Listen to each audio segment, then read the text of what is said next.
Live on a Friday night, it's Utah Grizzlies hockey, as it's the second of a three-game series as the Grizzlies take on the Greenville Swamp Rabbits.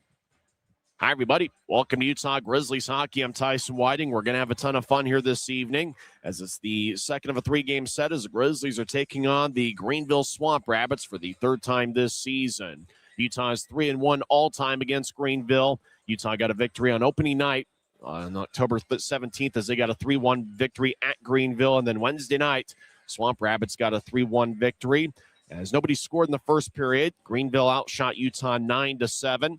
Early in the second period on Wednesday, Utah got a power play, and then Robbie Stucker scored from the high slot. Stucker now has 4 goals this season. Luke Salem and John Gillette picked up the assists, and for Salem, he has an assist in 5 of his last 10 games. Greenville tied it up 16:02 in as Ryan O'Reilly got his 8th of the year with Mastrodonato and Atkinson getting the assists. And then a minute and a half later, Dominic Massey, the Grizzlies goaltender, rolled the puck along the boards. It was cut off by Dante Sheriff, who fired away before Massey was able to get in front of his net, and that made it a 2-1 Greenville lead. That turned out to be the game winner as Chondor picked up an empty netter for Greenville 19:07 into the third period with Dante Sheriff picking up the assists. Dante Sheriff was the number one star on Wednesday as he scored 1 goal and 1 assist. He was a +2.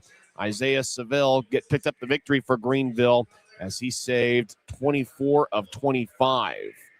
Grizzlies had a 25-22 edge in the shot count on Wednesday, and the Grizzlies did win the special teams battle as they were 1-for-1 on the power play and 1-for-1 on the penalty kill.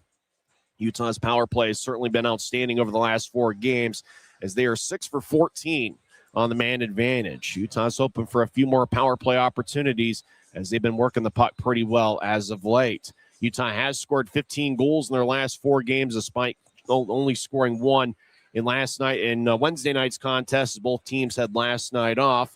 Watch out for the shot count tonight, as Grizzlies had 25 shots on Wednesday, but they are currently 6th in the league in shots per game at 32.83. Got the same goaltending matchup tonight, as it's going to be Dominic Massey get in net for Utah, and he's really been outstanding his last 4 games as he has kept the Grizzlies in all 4, and he has allowed exactly 2 goals in each of those last 4 starts. So he's allowed 8 goals in his last 4 appearances, and Dominic Massey comes in with a record of 2-3-1 with a .901 save percentage. And it's going to be Isaiah Seville in net for Greenville. Seville's got a record of 5-5 with a .927 save percentage. Greenville is one of the better defensive teams in the league, and they play a lot of low-scoring games. Wednesday night was a low-scoring 3-1 affair, and it wouldn't surprise me if tonight will be a low-scoring game as well, where goals will be at a premium, and we'll see if special teams end up making a difference in this evening's game, as the Grizzlies have been a strong, not only power play unit lately, but the Grizzlies have been pretty good on the penalty kill as well. Looks like a good crowd's filing in here on a Friday night. If you're in the West Valley area, come on out and join us, as we're going to have a ton of fun. And not only tonight, but tomorrow night for Guns N' Hoses. Remember, with Guns N' Hoses, it's an all-day extravaganza beginning at noon, as there's going to be 3 charity games in the afternoon leading up to the Grizzlies game at 7 p.m. And if you have a ticket to the Grizzlies game tomorrow night, then we'll be to get you in for all 3 charity games. When we come back, we'll talk about some of the performers for the Grizzlies who are among the league leaders. And we'll also talk a little about tonight's goaltender, Dominic Massey, who's really been on a roll over his last 4 appearances. We're in business on a Friday night, and you're listening to the Utah Grizzlies Hockey Network.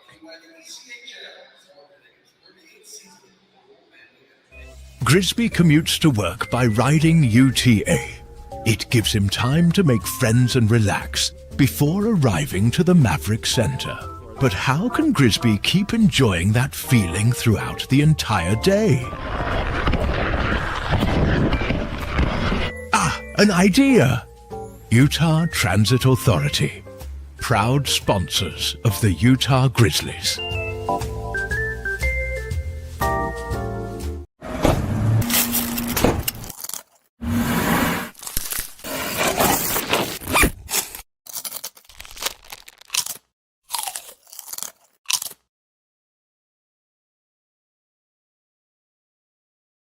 From commercial to recreational truck accessories, Mountain Land Truck Outfitters has got what you need. Flatbeds, spray and bed liners, lifts and leveling kits, wheels and tires. Mountain Land Truck Outfitters proudly uses a brand you know and trust. And with our experienced, knowledgeable, and friendly staff, your visit here will be informative and enjoyable. Stop into our convenient location in Provo at 265 South 100 West or call 801-225-4637 to get a quote for your fleet or individual truck. Mountain Land Truck.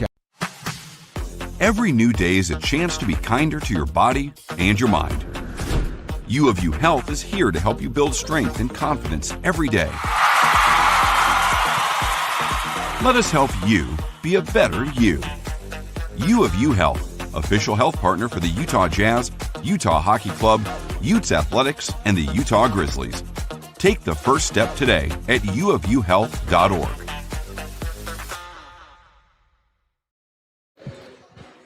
Welcome back to Utah Grizzlies hockey. I'm Tyson Whiting. Face-offs in about 15 minutes from now as the Grizzlies are taking on the Greenville Swamp Rabbits.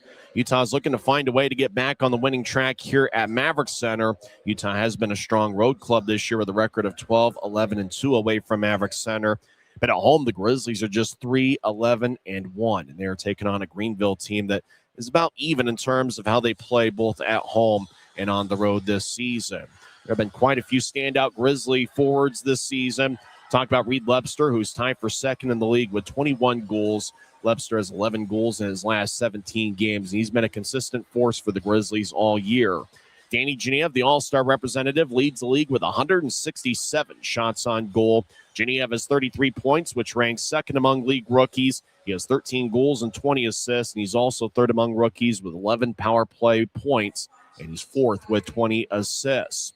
How about Aiden Hansen-Bukati? He's been a top defenseman for the Grizzlies all year. He is fifth among rookies with 19 assists, and he's also tied for second among first-year pros with 10 power play assists. Another forwards to watch out for. How about the captain, Tyler Gratton? He has 6 points, 3 goals, and 3 assists in his last 4 games. He was outstanding last weekend in Rapid City, where the Grizzlies won 2 out of 3 games, where Gratton had a 3-assist performance, which came last Friday. And then last Saturday in Rapid City, he picked up a 2-goal game, and he also had a goal this past Sunday in the series finale. So he had a point in all 3 games, and he really made a key contribution in all 3 contests. We'll see what the captain, Tyler Gratton, is going to be doing for an encore here this evening. He'll be wearing number 59 for John Mechanic's crew. And for Tyler Gratton, this will be his 35th appearance this season. Also watch out for a couple other forwards in tonight's game. How about Riley Connors? His parents are in attendance, and Connors this season, 19 games, has 5 goals and 3 assists. And he's had many close scoring chances, and he's my pick to click tonight because he spent a lot of time after morning skate just working on his shooting, working on getting those shots both from the point and really just about anywhere on the ice. And as I mentioned, he's had quite a few close chances, and I think he's going to bury one or two of those chances here tonight. So Riley Connors is going to be my pick to click. Who's your pick to click as to who's going to be the player of the game for the Grizzlies tonight? Also watch out for John Gillette. He has certainly contributed quite a bit over the last 3 weeks. Gillette's got 7 goals and 7 assists in 40 games this season. So we'll see who steps up here tonight for the Grizzlies. Is it going to be the usual suspects, or is it going to be an unlikely source here this evening against a pretty good Greenville Swamp Rabbits club who are led by head coach Chad Costello and assistant coach Jason Payne, who was the Cincinnati head coach over the last 4 years. Goaltending matchup is certainly interesting tonight. Dominic Massey's making his 7th appearance, and well, you talk about what he's done over the last 4 games. I think back to the 2 games in Rapid City last week where he saved 69 of 73.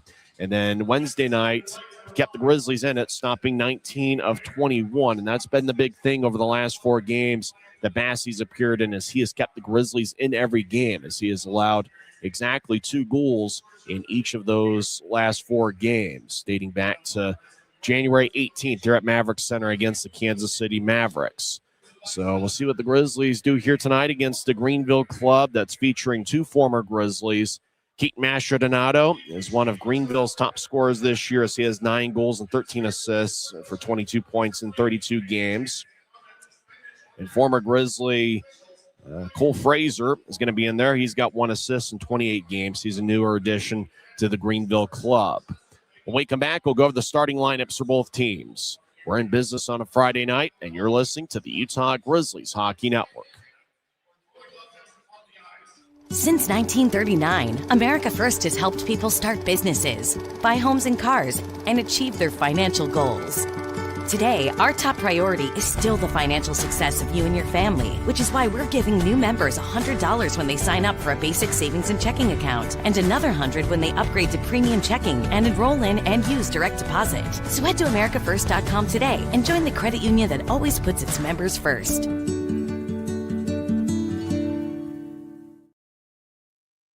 Les Schwab changed the tire game more than 70 years ago. Today, we still believe you should get more from less. Like more hustle, less hassle. More of the best service around, less of the runaround. Because we include America's best tire warranty in every tire we sell. So you get more unbeatable warranty, less charging you extra. It's why we're more than proud to say, you get more from less. Welcome back to Maverik Center. Let's go over the starting lineups for both teams. First, for the visiting Greenville Swamp Rabbits, who have a record of 16-16-4. They're led by head coach Chad Costello and associate coach Jason Payne. Greenville is 16-16-4. They're an even 500 club. They're 7-6-3 on the road. Isaiah Seville is going to get the start at net for Greenville. He is 6'1", 196 pounds. This will be his 11th appearance this season. Seville has a 2.30 goals against average and .927 save percentage. Seville was reassigned to Greenville from the AHL's Ontario Reign on Wednesday. He's a fifth-round pick in 2019 by the Vegas Golden Knights, as he was the 135th overall pick back in the 2019 NHL entry-level draft. He had spent quite a few years in that organization. He played his college hockey at the University of Nebraska, Omaha from 2019 through 2022. And then spent part of 3 seasons with the Henderson Silver Knights from 2021 through 2024. Spent most of the 2022-23 season with the Savannah Ghost Pirates. Isn't listed as having played anywhere last season. He has appeared in 8 games with Ontario this season and has a record of 6-1-1 with a .916 save percentage and 1.91 goals against average. So he's had a ton of success this season, not only with Greenville, but with the AHL's Ontario Reign. So that's Isaac Seville, the native of Anchorage, Alaska, 25 years old, 6'1", and listed at 196 pounds. So Seville will get the start in net for Greenville. Starting defensive pairing is going to be Parker Berg, who's wearing number 40. He has 5 goals and 7 assists in 32 games. And he's going to be paired up with Jake Murray, who's a plus 12 this season. Murray has 2 goals and 9 assists in 33 games. So that's the starting defensive pairing, Berg and Murray. You also see defenseman Tim Lovell with captain Josh Atkinson, as well as Jacob Modry, the son of former Grizzly Yaroslav Modry, and Cole Fraser, the former Grizzly who was with Utah for 27 games during the 2020-21 season. So that's the 6 defensemen for Greenville. Starting forwards include Keaton Mastrodonato, the former Grizzly. In fact, he led all Utah forwards in points last season. Mastrodonato has 22 points to lead the Swamp Rabbits this year. He'll be on the starting right wing. Starting center is going to be Ryan O'Hara, who has 4 goals and 13 assists in 36 games. And Kenta Isogai, native of Nagano, Japan. He's got an AHL contract with Ontario. And Isogai has 2 goals and 4 assists in 13 games. We also see Hudson Shandor, who scored an empty net goal on Wednesday night. Patrick Polino, the former Cincinnati Cyclone and Buffalo, New York native, is going to be in there, as well as Dante Sheriff, who was the number 1 star last night. John Parker Jones, the big 6'9", 230-pound forward, and he's going to be out there with Ryan O'Reilly and Wade Murphy. We will also see Remy Parker with Ben Poisson and Jack Brackett. So that's going to be the skaters for the Greenville Swamp Rabbits tonight. As Grizzlies, we're waiting to see them make their appearance on the Maverik Center ice. As Utah will start out with Dominic Bassi in net. He's a big 6'6", 197-pound goaltender. This will be his 7th appearance this year. He has a record of 2-3-1 with an even 3.00 goals against average and .901 save percentage. Dylan Wells is the backup. Starting defensive pairing for the Grizzlies will include Luke Antonacci, who's got one goal, which turned out to be a game winner. It was his first pro goal 6 days ago against Rapid City, and he's going to be paired up with Aiden Hansen-Bukata. AHB has 19 assists to lead all Grizzly defensemen this season. So Hansen-Bukata and Antonacci are the starting defensive pairing. We will see Luke Salem and Robbie Stucker on the ice. They'll be together on the second defensive pairing. Salem has an assist in 5 of his last 10 games. Robbie Stucker scored Utah's lone goal on Wednesday night. Mathieu Boilar is going to be paired up with Big Noah Gansky. So that's the 6th defenseman. The defensive scratches for the Grizzlies include Colby Enns and Avery Winslow. Starting forwards for the Grizzlies include Riley Connors, whose parents are in attendance tonight. This will be his 20th appearance this season. Connors, the Yale and St. Lawrence product, has 5 goals and 3 assists. Connors is 6'1" and 200 pounds. Danny Genev, the all-star representative, he'll be on the ice for the Grizzlies. He has 33 points, 13 goals, and 20 assists. And Mikey Coella is also going to get a start. Coella has 1 goal in 7 games. And the Grizzlies hit the ice in their professional green jerseys, white numbers, white lettering, a little bit of black mixed in. Black on the shoulders, black trim on the white letters and white numbers in the back of the Utah jersey. So Genev, Connors, and Coella are going to get the start. We'll also see the forward line of Tyler Gratton, Evan Friesen, and Reed Lebster. That's the top line from left to right. Sean Kennedy's lined up with Mike Gillette and Henri Schreifels. And TJ Sneath is also going to be in there. We believe the Grizzlies are rolling with 16 skaters. Mike Gillette was a game-time decision, so we're not sure yet if Big Mike is going to give it a go for the Grizzlies this evening. Spotlight is on Grisby at center ice, as looks like a pretty good Friday night crowd's filing in here. Let's get the starting lineups from PA announcer Mark Larson. Be the most valuable bear, Grisby!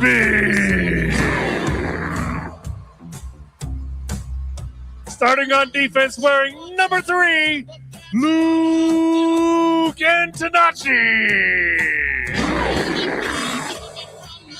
On defense, wearing number 20, Aiden Hansen-Bukata.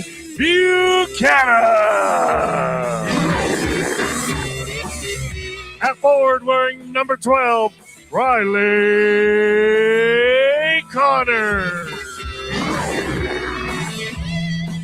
At forward, wearing number 26, Danny Genev. At forward, wearing number 96, Mikey Coella. And protecting our goal tonight, wearing number 35, Dominic Bassi. That's the starting lineup for our Grizzlies, with Dominic Bassi getting the start in net, the big 6'6" goaltender, who's a former 2019 draft pick with the Chicago Blackhawks. Head coach is John Buchanan. Assistant coaches are Ryan Anderson and Jack Skilly. Head equipment manager is DJ McFarland. Miles Stewart is the assistant equipment manager, and Brooke Timoney is the athletic trainer. Grizzlies, we mentioned, are in the green alternate jerseys. Greenville is in a white jersey with orange numbers, orange lettering, a little bit of orange on the side with a stripe. And it is certainly a sharp look. Good uniform matchup here tonight as the Grizzlies are taking on the Swamp Rabbits in the second of a 3-game set. Don't forget that tomorrow night's going to be the Guns N' Hoses Classic with 3 charity games in the afternoon leading up to the Grizzlies game at 7 p.m. Now let's rise for our national anthem.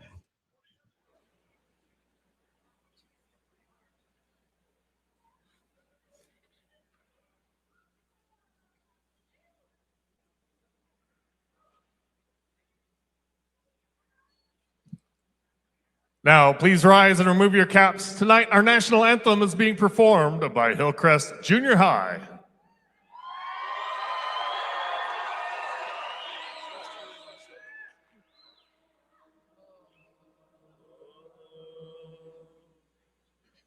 Oh, say, can you see by the dawn's early light what so proudly we hailed at the twilight's last gleaming, who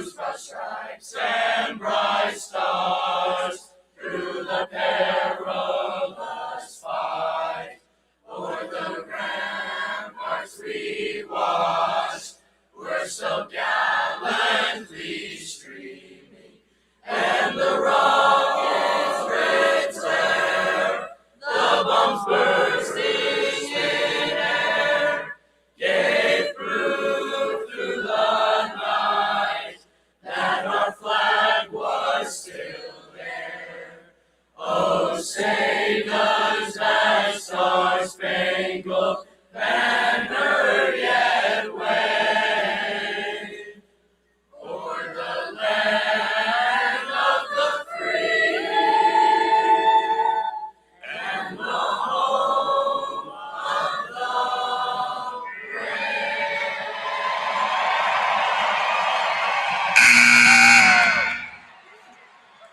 From commercial to recreational truck accessories, Mountain Land Truck Outfitters has got what you need. Flatbeds, spray and bed liners, lifts and leveling kits, wheels and tires. Mountain Land Truck Outfitters proudly uses a brand you know and trust. And with our experienced, knowledgeable, and friendly staff, your visit here will be informative and enjoyable. Stop into our convenient location in Provo at 265 South 100 West or call 801-225-4637 to get a quote for your fleet or individual truck. Mountain Land Truck Outfitters.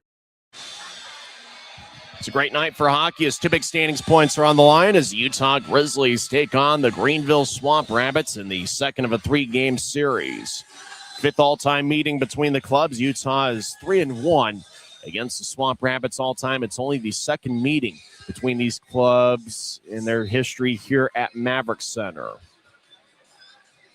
Good goaltending matchup. Dominic Massey for the Grizzlies and Isaiah Seville, who not only has been a star for Greenville, but he's got a goals against average of under 2 in a handful of games in the American Hockey League with the Ontario Reign. As Isaiah Seville displayed quite a bit of quickness, his glove side is his right, and his stick side is on his left. Referee tonight is Ian Rapp. The linesmen are Tyler Keston and Andrew Collins. Grizzlies will skate from right to left as we see it from high top section 114. With a forward line of Danny Genev, Riley Connors, and Mikey Coella, and a defensive pairing of Aiden Hansen-Bukata and Luke Antonacci. Greenville will counter with Keaton Mastrodonato along with Ryan O'Hara and Kenta Isogai, and a defensive pairing of Jake Murray and Patrick Berg. Good Friday night crowd filing in. If you're in the West Valley area, come on out and join us. We're going to have a ton of fun here tonight, as well as Guns N' Hoses on Saturday. Remember to get your tickets right now for Guns N' Hoses, as looks like there's already over 8,000 tickets sold, and by the time we get to Saturday night, it is expected to potentially be a sellout. Connors will take the draw against O'Hara, and the puck is dropped and we're underway as the puck will slide deep into the Greenville zone as Murray runs after it. Grizzlies skate from right to left, up ahead off a stick as the puck will bounce like a basketball towards the Grizzlies near corner as Hansen-Bukata battles with a Swamp Rabbit as Genev skates over there along with Antonacci. This is one of Utah's quicker five-man units as over to the left wing. Lefty shot is helicoptered out of play as it flies off a stick, and that will stop play 25 seconds in. That shot was taken by Parker Berg, who's got 5 goals for Greenville this season. Well, here's your pick to click. I think I'm going to go with Riley Connors. I know a couple others are also going with Riley Connors as their pick to click. Connors has had quite a few good looks for the Grizzlies over the last few weeks. Forward line of Reed Lepster, Tyler Gratton, and Evan Friesen on the ice. Watch out for Gratton. He's got 6 points in his last 4 games, 3 goals and 3 assists. He was outstanding last week in the 3-game set against Rapid City. And Reed Lepster had 7 points in that Rapid City series, 4 goals, 3 assists. Off the draw, Murray fires towards the net, and it's blocked. It got redirected by Hansen-Bukata. As right wing, O'Hara fires towards the net and misses. As towards the far wing boards, Lepster and Mastrodonato collide. They were 2 of Utah's most dependable forwards last season.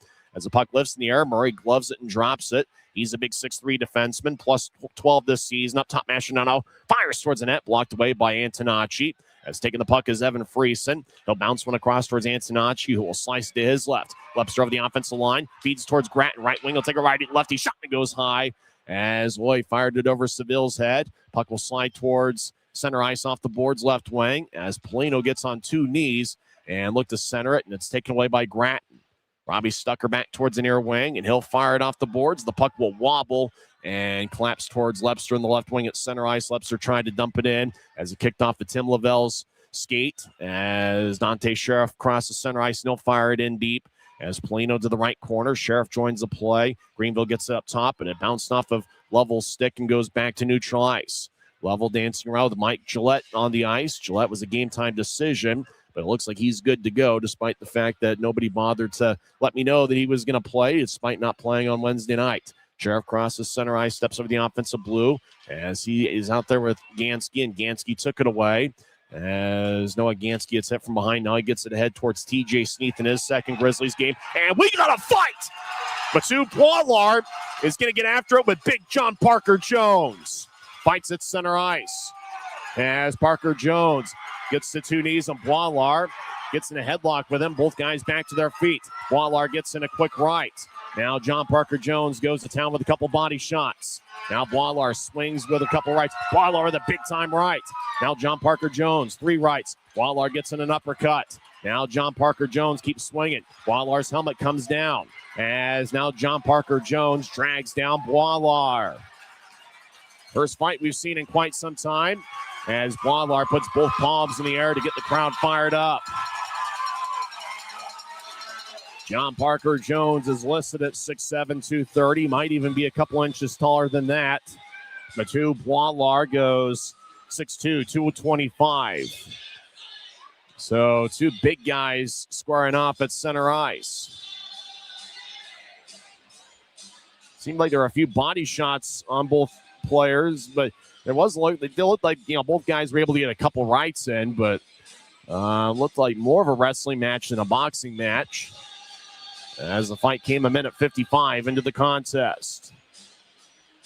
So Poilard and Parker Jones get 5-minute cheats for each for fighting. Center ice face-off won by Greenville as neither team has officially taken a shot yet. Murray to the right wing. Over the offensive blue, off the stick of Robbie Stucker. Now right wing, as the puck will wobble back to center ice. As Modry will fire it back in. Bassey cuts it off behind his net. This will get it towards the far goal line as Gansky head off of Schreifels to center ice. As the puck ends up towards the Greenville bench. And that stops play with 17:33 left in the first.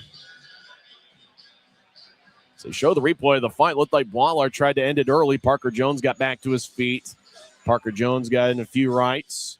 You can just tell both guys with a ton of strength. It was really difficult for both guys to break free with their arms and really get good blows in. John Parker Jones getting undressed and getting redressed in the penalty box. As puck goes deep into the Grizzly zone off the draw, Antonacci gets it. He's an outstanding skater, Luke Antonacci. He's a top-notch prospect. As Connors gets hit at center ice, as on the back check was Jack Brackett, number 24. Puck towards the near corner as it's deep in the Swamp Rabbits zone. As Connors gets held up from behind. Now Genev near goal line. Drops for Coelho. Lefty shot. Saved by Seville. And he holds on. Good job by Genev to find an open Coelho about 10 feet in front of the crease. Coelho took a lefty shot, and Seville was able to make a glove save. So that's the first shot of the game on either team, and it's taken by Mikey Coelho with 17:08 left in the first. It's just the start of things, so grab some chips and dip in a beverage of your choice and enjoy part of Friday with us. As looks like fans are still filing in here. The ones that were able to make it on time were treated to a pretty good bout between 2 heavyweights, John Parker Jones for Greenville and Mathieu Poilard for the Grizzlies. So faceoff's going to be over in the left circle as Friesen will take the draw. He's got Lebster to his left and Gratton to his right. And up top is Salem and Gansky. Gansky's been paired up with Poilard the last few games. Gratton staring past Friesen. Shot saved by Seville. Puck still alive as Friesen, as he's falling down, tried to lunge a puck towards Seville. He makes a stop. Puck still alive towards the left wing boards as the Swamp Rabbits 2-on-1. Iso guy right wing stops on a dime, dangling back and forth. Puts a move and loses control of the puck. As Iso guy just couldn't find a shooting angle and lost control as Bassey came out to kick the puck away from him. Now the Swamp Rabbits have it back deep in their own zone as right wing.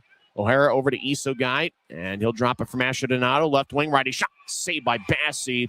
And after the whistle, it looks like a Grizzly was going after O'Hara as O'Hara was battling with Salem.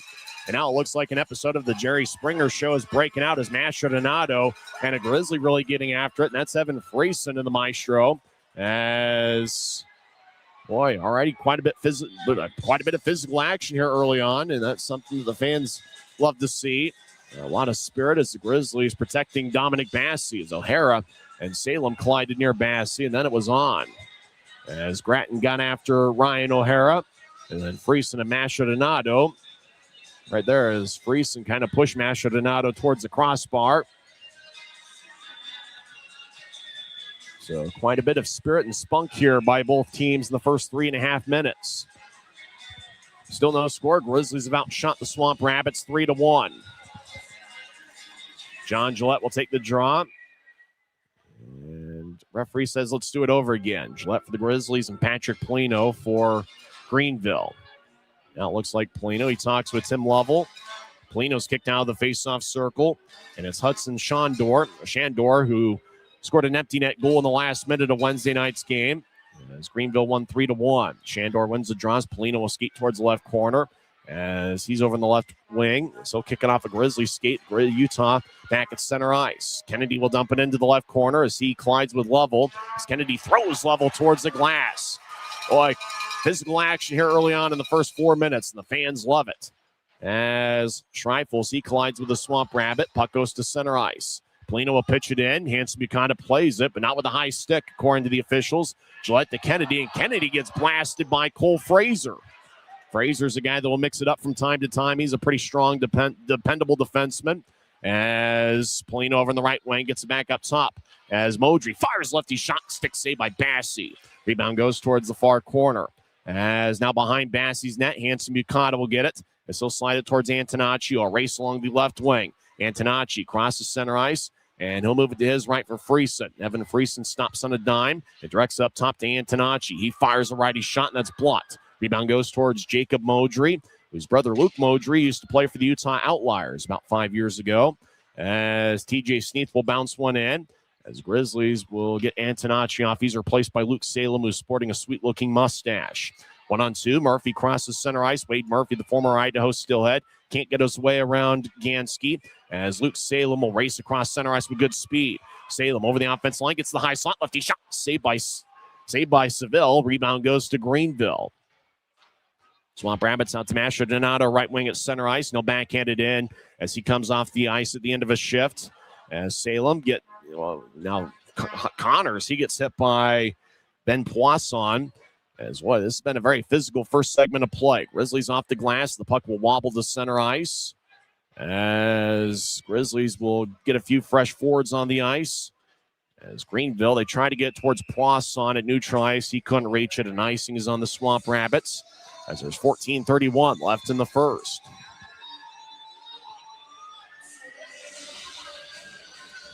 Boy, a lot of spirit, a lot of scrappy play here so far as both teams, they know the importance of the first goal. The Grizzlies did get the first goal early in the second period on Wednesday night, and then Greenville responded with 2 unanswered.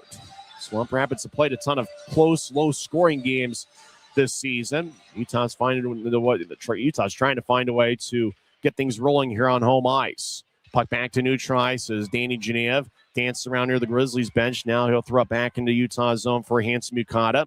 Left wing feed off of Connor's stick as he just kind of tapped it deep in the Swamp Rabbits end. As Hanson Mukata left wing, he battles with the Swamp Rabbit. Greenville comes up with it. Out to center ice. Jack Brackett couldn't get around a Grizzly. A collision. The puck will flip out of play into row 1 of section 114, and a fan holds up the game puck. And that'll be a frozen vulcanized rubber disc that will be sent home. The fans are having a good time here on a Friday night. It looks like the crowd is still filing in here. By the time they've counted everybody, we're probably close to 5,000, maybe 5,500 here. So Dron's going to be at neutral ice. Evan Friesen will take it for Utah against Ryan O'Hara. The face-off won by Greenville as they spread the ice. They will backpedal into their own zone. Lovell will feed a long-range pass, and it goes past everybody as they were trying to get it to Ryan O'Hara just outside the Utah line. Pass went all the way down for a Greenville icing with 13:52 left in the first. Second of a 3-game set. Don't forget to join us tomorrow for what really should be a fun day of hockey. 3 charity games in the afternoon. The first one at noon. And each charity game will probably take an hour to an hour and a half. And then The last charity game probably will end about 4 to 4:30, somewhere in that range. And then, obviously, the Grizzlies will take on Greenville at 7 o'clock. Make sure to get your tickets to UtahGrizzlies.com. Issa guy has the puck near the Greenville bench. He'll pitch it ahead as O'Hara will slice it around the boards, cut off by Bassett behind his net as Friesen dances around. It's still bouncing off the Issa guy. Puck flips into the air. Swamp Rabbits center it, but it's off Issa guy's stick. Salem will skate around his own net, so he'll pitch it towards Gansky, and Gansky will saucer it off the Swamp Rabbit. Now a collision and a 2-on-2 battle behind Massey's net as Friesen nudges a Swamp Rabbit in the back. Gansky holding his ground, so does Salem on a Swamp Rabbit. As the scrum continues, 13:08 on a moving clock in the first period. Now the puck will drift towards the corner where it's taken by Lebster.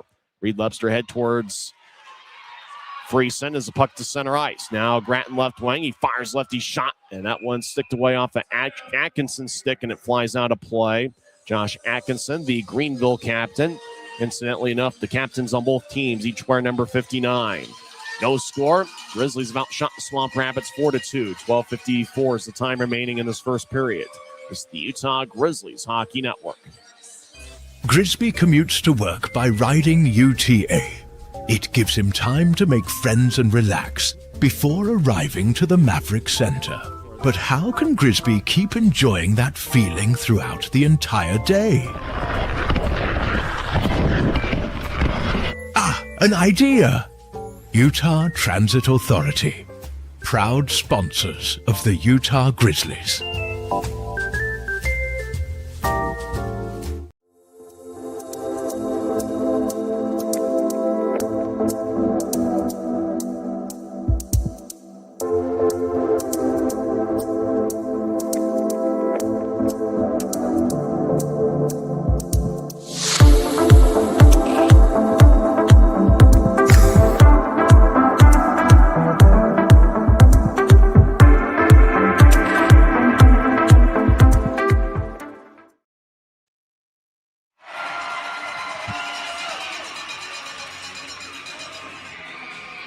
Minutes and 54 seconds left in the first period.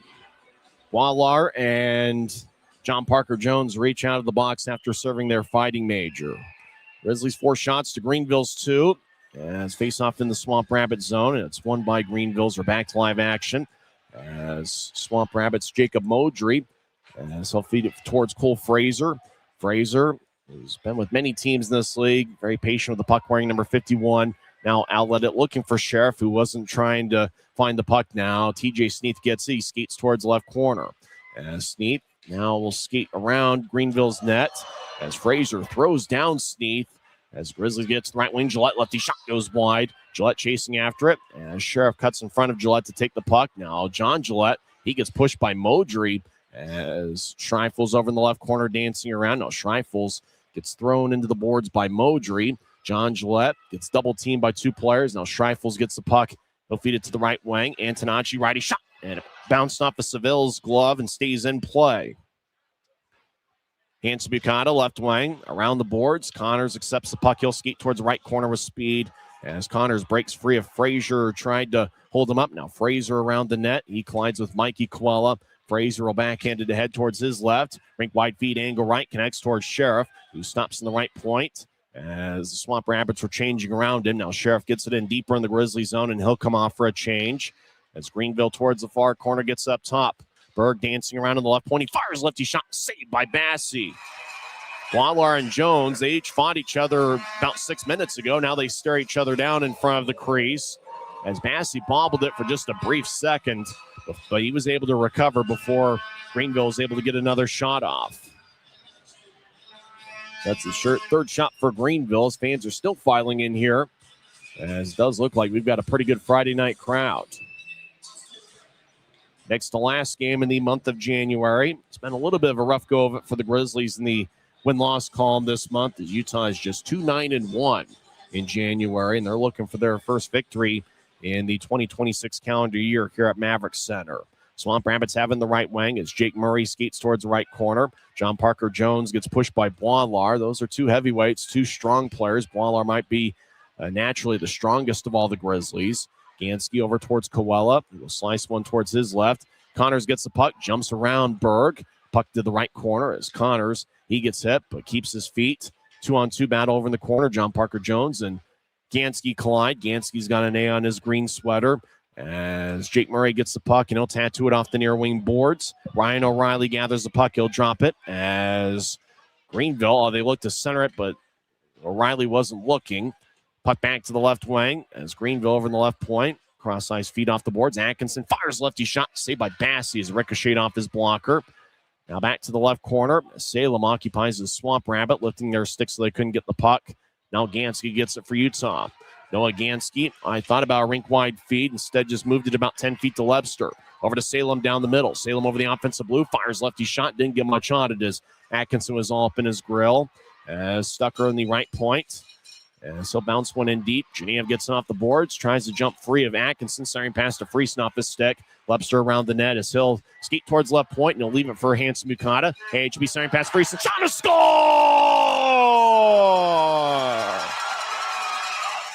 I believe Evan Friesen gets his 11th of the year. And we're tied up when the Grizzlies get on the board first, halfway through the first period.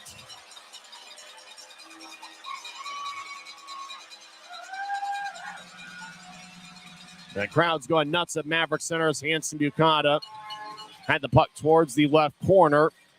Well, I just centered it to Friesen. Friesen didn't get all of it, but got just enough as Seville just reacted a little bit late towards his left.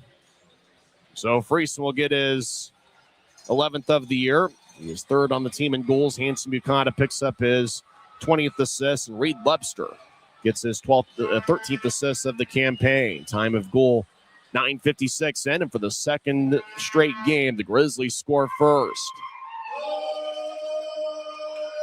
Greenville wins the draw. They dump it in as it's 1-0 Utah. As Connors over towards Mike Gillette off his stick. Swamp Rabbits lose the puck as Gillette gets it ahead towards TJ Sneath. Sneath with a multicolored stick. As Connors gets knocked down, now AHB left wing, look to center. Giants off the crossbar as Grizzlies were inches away from making it 2-0. Greenville over center ice as Isugai dumps it in. He chases after, he collides with Hanson Bukata. AHB shields Isugai of the puck, and he'll fire it off the near wing boards and goes all the way down. And icing is going to be on Utah with 9:24 left in the first. So once again, Friesen getting the goal, his 11th of the year, with Hanson Bukata and Lebster getting the assist. And that was 9:56 in as the Grizzlies have a 1-0 lead. There hasn't been many shots so far tonight. 5 for Utah and 4 for Greenville. So already we've seen a ton of fun action here in the first 10.5 minutes. So draw one by the Swamp Rabbits as they get it up top. Jake Murray will wobble it towards the right corner as Hanson Bukata dances around with Dante Sheriff. As AHB throws to the right side now of the corner. Greenville as the puck slides to the far corner. Grizzlies skate from right to left during the period up top. Left wing shot is blocked by AHB about 15 feet from Bassey. As AHB throws the middle of the ice as Greenville gets it back. Right wing feed to Sheriff just outside the Utah blue line, and he'll backhand it in slowly. Boilard chases after it. As the puck slides towards left point, Parker Jones backhands it in deep. As Boilard collides with Patrick Polino. Polino off a stick, and it flies out of play as ricocheted off the glass. And then over into row 1 of section 124. Actually, it looks like it's more of row 2. The fan's going to come away with a frozen vulcanized rubber disc. As for the next 2.5 hours, those two fans are going to be talking about that particular puck. They're going to go home with it. Now he holds it up in the air. He's excited. That's a pretty packed section, 124 tonight. As Sean Kennedy off his stick out to center ice. Puck wobble, stays in play. As Boilard gets hit by Parker Jones. They're going to be after it all night. As Gillette around the boards. Seville cuts it up behind his net. He's got outstanding quickness, does the Greenville goaltender. He's been a pro for about 5 or 6 years now. As back to neutral ice, Kennedy he re-enters. He tried to get to the middle of the ice for John Gillette. It was overled for him. Kennedy back to Gillette, who's in the left corner. Around the boards towards Gansky. Noah Gansky dancing around. Right circle. Righty shot, and that's sticked away. as the Swamp Rabbit was able to take his time and space away at the last moment. Gansky over in the right point, fires a righty shot, saved by Seville. Action out in front. Again, it looked like Gillette was looking for a second chance. Greenville cut in front of him. Swamp Rabbits towards the left wing, now around the net, off of O'Reilly's skate. As Grizzlies will handle it back behind their net as there's 7.5 minutes left in the first period. Utah leads 1-0 on Evan Friesen's 11th of the year.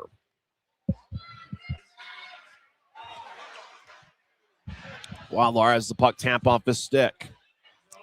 Swamp Rabbits towards the right corner. They get it up top. Fraser across to Modry. Left wing shot. Blocker saved by Bassey. Now back up top to Modry. He fires a shot. It's a changeup. And Wadlar gets it. And he'll deliver it out to center ice. Genev over the offensive blue to Koala. Back towards Genev, who couldn't quite get the centering passes. Genev was thinking about both the puck and Modry nearby. Puck will slide all the way towards Bassey, and he will cover up in the crease with 6:56 left in the first.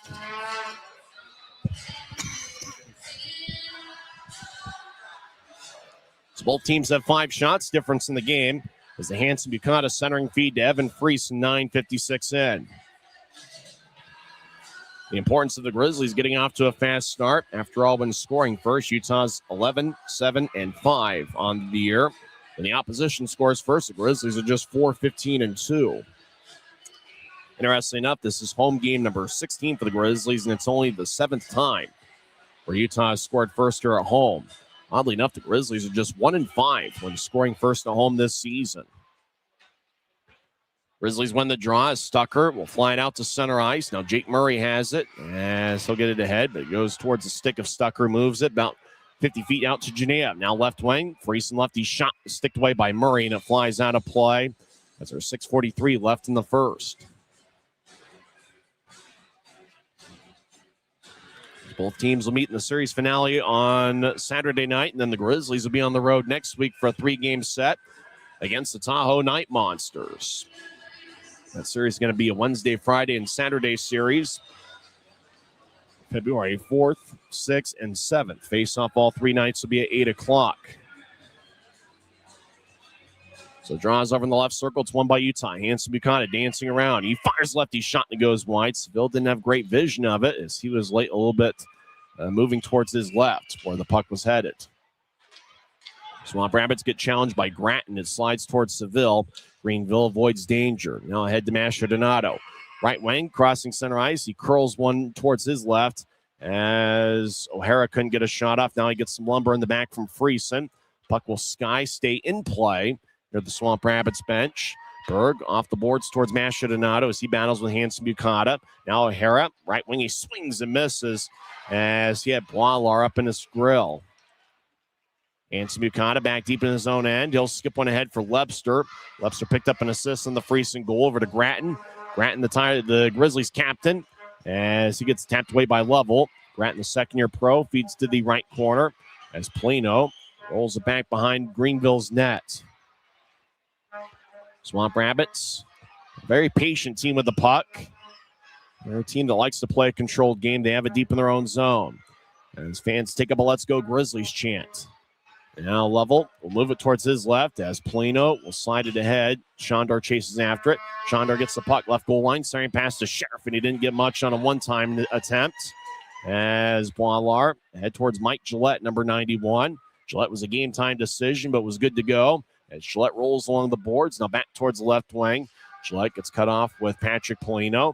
Now Sean Kennedy in the left wing loses control of the puck. He drops to the high slot for Gansky, who feathers one to the right circle. It's picked up by Greenville. Sheriff dancing around over the offensive line. Now I'll move it to his left. Now they look to start to Polino off his stick as Kennedy gets pushed towards the right corner boards. Kennedy doesn't have a stick, and he picks it up, which it was laying in the right circle of the Grizzlies zone. Now Polino down the middle, couldn't get a shot off, and the Grizzlies will clear it back to center ice. Utah will switch up skaters as there's about 4.5 minutes left in the first period. Utah leads 1-0 as Friesen scored 9:56 in. Atkinson crosses center ice. He's been a pro for 10 years. Now goes up ahead to Genev. He's in the left wing. Genev 2-on-2. Siren pass as he was looking for Connors. and Connors couldn't quite reach it as it was overled for him. Greenville comes back the other way, 2-on-2. John Parker Jones over the offensive blue, skates towards the left circle, backhand shot goes wide. Fraser gets the puck, he's in the right point. He fires a righty shot, and that's redirected about 10 feet in front of Bassey. Now Parker Jones off the stick, it goes around Utah's net. Parker Jones gets hit by Connors. The puck rolls back to the left corner. Coella gets pinned to the boards. Salem continues his battle with Ryan O'Reilly. Connors joins the play, and Stucker will sky it over the head of Modry. And it goes all the way down for a Utah icing as there's 3 minutes and 48 seconds. That's the time remaining in this first period. During the first intermission, we'll go over some other league scores and also recap what's happened so far tonight in the first 20 minutes of play. As it looks like fans are continuing in here. This is one of the biggest Friday night crowds the Grizzlies have had all season. It is the 6th Friday home game the Grizzlies have had year. They're looking for their first home victory here on Fridays, but the Grizzlies are 6-6-2 overall on Fridays this year. We all love our Fridays. Murray, right wing, lefty shot, and that gets redirected and it goes out of play as there's a lot of traffic out in front of Dominic Bassey. 3 minutes, 40 seconds left in the first. Utah leads 1-0 on Evan Frieson's 11th of the year. This is the Utah Grizzlies Hockey Network. We're 20, and yeah, we're celebrating big. Because in 20 years, we didn't just make the gear. We made hockey cooler. They said we were too loud, too flashy, too different. They told us to tone it down. The Warriors don't tone it down. We go full throttle. And this is just the start. 20 years in and we're just getting warmed up. We're still the brand that makes the gear you can win in, chirping, and partying. And if you thought we were bold before, just wait. The next 20 years start now. From commercial to recreational truck accessories, Mountain Land Truck Outfitters has got what you need. Flatbeds, spray and bed liners, lifts and leveling kits, wheels and tires. Mountain Land Truck Outfitters proudly uses a brand you know and trust. And with our experienced, knowledgeable, and friendly staff, your visit here will be informative and enjoyable. Stop into our convenient location in Provo at 265 South 100 West or call 801-225-4637 to get a quote for your fleet or individual truck. Mountain Land Truck Outfitters. 3 minutes and 40 seconds left in the first period. Utah leads 1-0. Not many shots on either side. 7 for Greenville, 5 for Utah. There's been a lot of blocked shots, and really both teams, they put together a good defensive effort on Wednesday, and it looks like both clubs have played well on the defensive side of things here so far this evening. So draw's going to be over in the right circle, and it's going to be Evan Friesen taking it for Utah against Ryan O'Hara of Greenville. As puck goes towards Utah, Hanson Bukata will toss right ahead as it goes towards Lebster. Lebster over the attack line, but Friesen came in before Lebster with the puck, and so Utah's called for offside with 3:31 left in the first.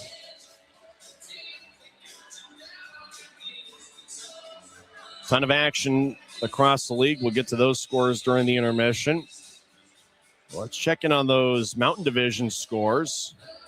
After 2 periods, Kansas City and Iowa are tied at 1. Also tied at 1 at BOK Center after 40 minutes of play. Iowa, Idaho, and Tulsa. And the late second period, Allen has a 2-1 lead over Rapid City.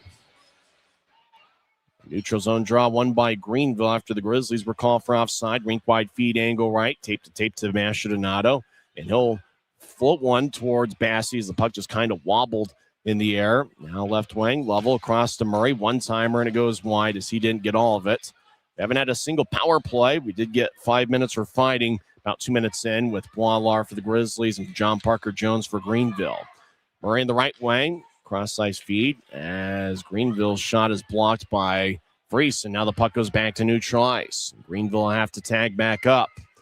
Less than 3 minutes left in the first period, and Utah leads 1-0. As Greenville dumps it in and they make a full line change, Grizzlies will switch up forwards as well.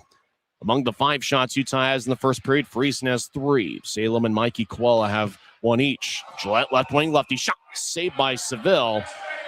And after the whistle, looked like Gillette lost his balance and hit the ice. As both teams stare each other down. As Seville made a nice glove save.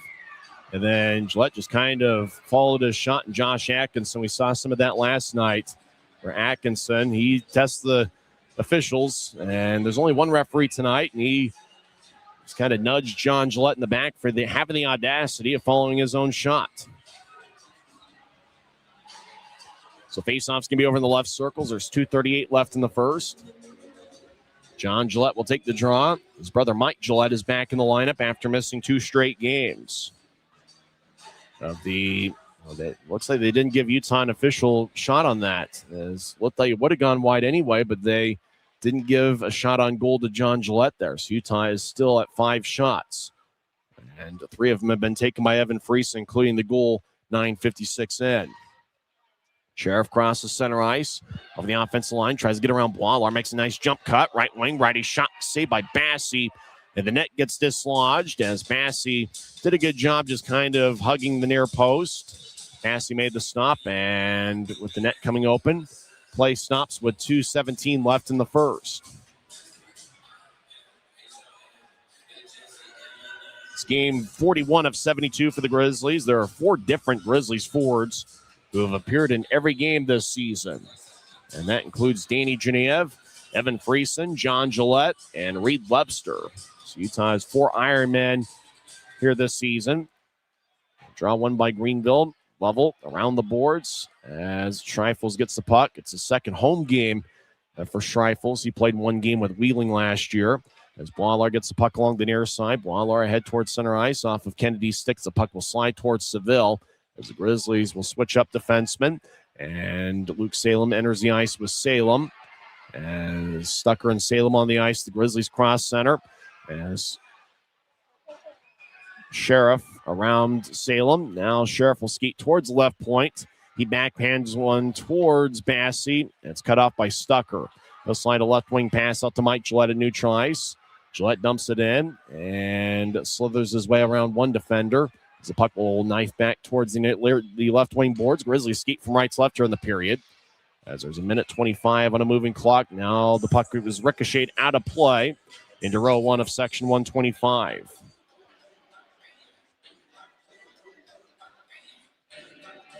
So faceoff's going to be near the Grizzlies bench.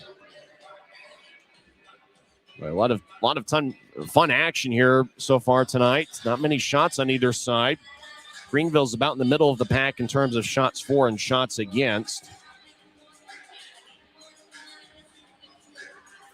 Utah is 6th in the league in shots per game, and really since about the middle of December, they've been averaging close to 36 shots per contest. As back at neutral ice, Greenville will helicopter it into the right corner. As Antonacci runs it down, he'll move it to the far side for Koala. As the puck will wobble on its side like a spinning top, and it's fired back in by Berg. Antonacci, who played at Lake Superior State earlier this season. Before that was at the University of Maine for 3 years. Connors goes down. We've been skating 5-on-5 this entire time. Greenville skates in. Berg with a lefty shot and a misses wide. As Koala gets hit in the back by number 24, Jack Brackett. As Genev, it's the left wing. Off a Greenville stick, Ryan O'Reilly collects it. Now blue line to blue line feed. As it's taken by Wade Murphy as he's being shadowed by Connors. Murphy gets it in but can't chase after it as John Parker Jones and Boileau hit each other again. As those two fought, and even after the fight, they've hit each other a good 5 or 6 times afterwards. 17 seconds left in the period. As Level will move it ahead towards his right about 10 feet. As now Level gets and skates around Greenville's net. 8 seconds left in the period. The Grizzlies will challenge Greenville to see if they can force a turnover. Level will get it back to neutral ice, and he'll move it towards his left. Time runs out as John Parker Jones collected the puck over on the far point. So after one period, Utah leads 1-0 as Evan Friesen scored his 11th of the year with Hanson Bukata and Reed Webster picking up the assists. Not many shots on either side. Greenville with 8 and Utah with 5. But what a great period it was for the Grizzlies, who lead after one, and that's really been a big difference between the Grizzlies here at Maverik Center and Utah on the road. Is they've been able to play with the lead on the road a lot more often than they have here at home. It's game 16 here for the Grizzlies at home this season, and this is only the second of 16 games this season where the Grizzlies have had a lead after one period.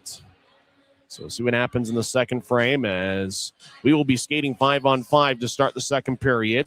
as we didn't have a single power play in the first 20 minutes of play.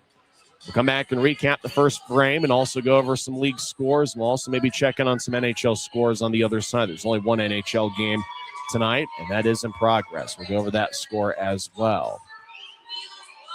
Utah leads 1-0 on Evan Friesen's 11th of the year. This is the Utah Grizzlies Hockey Network.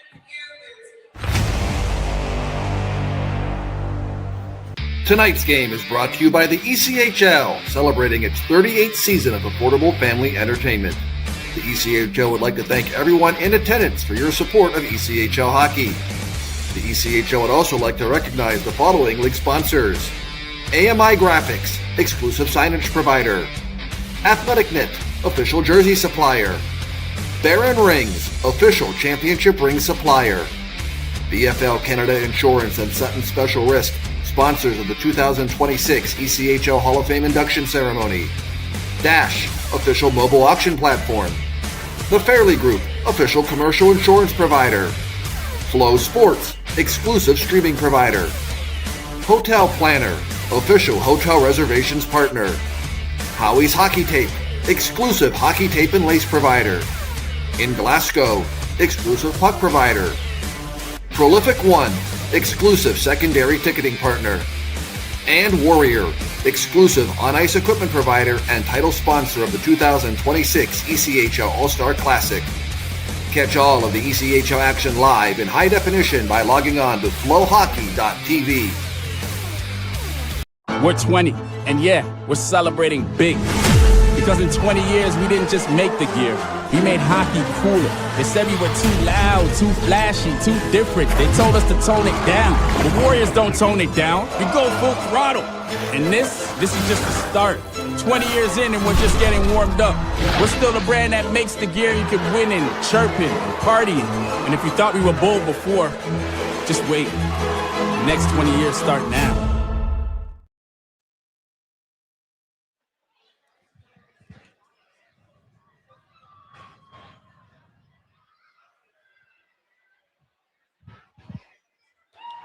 Welcome back to Maverik Center. I'm Tyson Whiting, first intermission, as Utah leads 1-0 on Evan Friesen's 11th of the year. And that came at 9:56 into the first period, with Aiden Hansen-Buchanan picking up the main assist on a centering feed out in front, and Reed Lebster also got his 13th assist of the season. Greenville with 8 shots, Utah with 5 in the first period. Evan Friesen had 3 shots, 3 of the 5. Luke Salem and Mikey Quella each had 1 shot. And for Greenville, Jacob Modry had 2 shots and 6 other Grizzlies with 1 shot each. As we got a skating group that's waiting for their music to be played, and the music is just not playing right now, unfortunately. Some stats of the first period.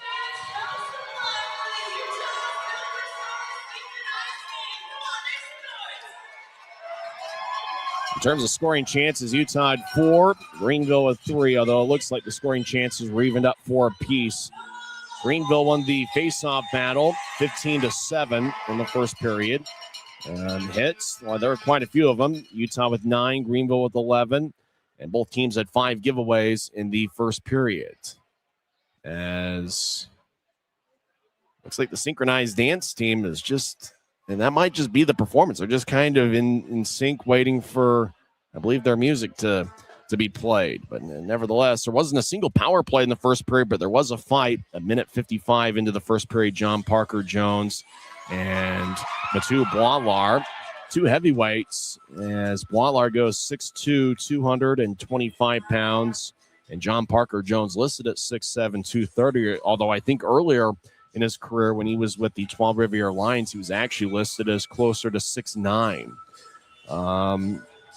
Both guys pretty strong, and it didn't look like either guy was able to really break through and get a big punch in, as they got a few body blows in, and looked like Parker Jones was able to connect on a couple rights, but it was a pretty fun bout. A minute 55 into the first period. It's been a while since we've seen a good fight involving a Grizzlies player. You probably have to date back to the road game, the one game that Diamond Hands Daniel Amesbury appeared for the Grizzlies before the Christmas break. So that was a pretty good bout, and that really set the tone for the first period. Play's been physical throughout, as Greenville does have some big defensemen on their roster. And really for the Grizzlies, they held strong in the first period, just as we saw an evenly played first frame on Wednesday night. And really, you got to date back to probably even that Kansas City series a couple weeks ago here at Maverik Center, where the Grizzlies actually have performed pretty well in the first period of, I'd say, 6 of the last 7 games. So Utah does have a 1-0 lead, and for Evan Friesen, it's certainly great to see him get back on the scoring sheet, as he's got 11 goals, which ranks third on the club. Reed Lepster's got 21 goals, and Danny Genev with 13 on the season. And for Hanson Bucati, now has 20 assists on the year, which is tied with Danny Genev for the club lead. Other action across the league. After 2 periods, Allen and Rapid City are tied at 2. As Rapid City got goals from Darian Pilon and Blake Bennett. Harrison Blaisdell and Chyson have also found the back of the net for Allen. Early third period, Idaho and Tulsa are tied at 1. Just getting underway in the third period, Kansas City and Iowa are tied at 1. Kansas City has won 14 straight games. So tonight be the night where Kansas City's winning streak comes to an end. They are on the road against Iowa, and they are tied at 1 early in the third period. Late third period, Fort Wayne leads Cincinnati 6-0, as Fort Wayne's really had their way so far tonight. Halfway through the third period, Florida leads Atlanta 4-3, as the Everblades have 2 goals from Romano, and 3 different Atlanta Gladiators have found the back of the net. That looks to be a pretty fun one. Atlanta's got a record of 26-9-1, and Florida is 25-9-4-1. Worcester defeats Wheeling 6-3, as now we're getting to the finals in the league. South Carolina over Jacksonville 4-1. Jeff Carr's Norfolk Admirals get a 5-2 victory over Trois-Rivières. It was also a 5-2 final, as Orlando defeats Savannah by a 5-2 score. Also 5-2 was Reading over the Greensboro Gargoyles. And so quite a few 5-2 finals tonight. Toledo gets a victory over Kalamazoo. 5-1 was the final there. And Adirondack defeats Maine 4-2. So that's the action across the league. There's one NHL game going on, and they're about through 1 period. As I believe it's the Chicago Blackhawks in action. And don't forget, we're going to have a ton of fun hockey this weekend, not only here with the Grizzlies tonight and tomorrow against Greenville, but obviously Sunday is going to be the Stadium Series between the Bruins and Lightning. That's going to be Sunday night. The NHL game is halfway through the second period, and Columbus leads Chicago 3-1. Charlie Coyle has 2 goals and 1 assist to lead the Blue Jackets. The lone Chicago goal has been scored by Connor Bedard, 1957 into the first period. So that's the NHL score, as Columbus, halfway through the second period, has a 3-1 lead over Chicago. When we come back, we'll dig deep into the game notes and talk about some of the key performers for the Grizzlies. We'll talk about the impact that Evan Friesen has had over the last month and a half, and we'll see what the second period has in store for us, as Utah leads 1-0 after 20 minutes of play. You're tuned into the Intermission Report on the Utah Grizzlies Hockey Network.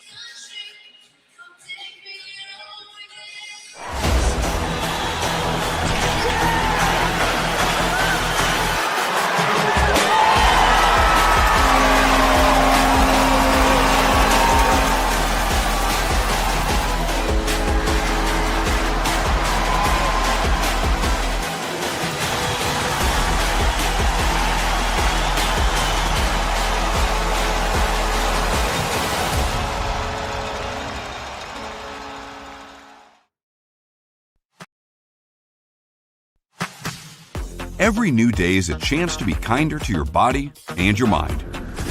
U of U Health is here to help you build strength and confidence every day. Let us help you be a better you. U of U Health, official health partner for the Utah Jazz, Utah Hockey Club, Utes Athletics, and the Utah Grizzlies.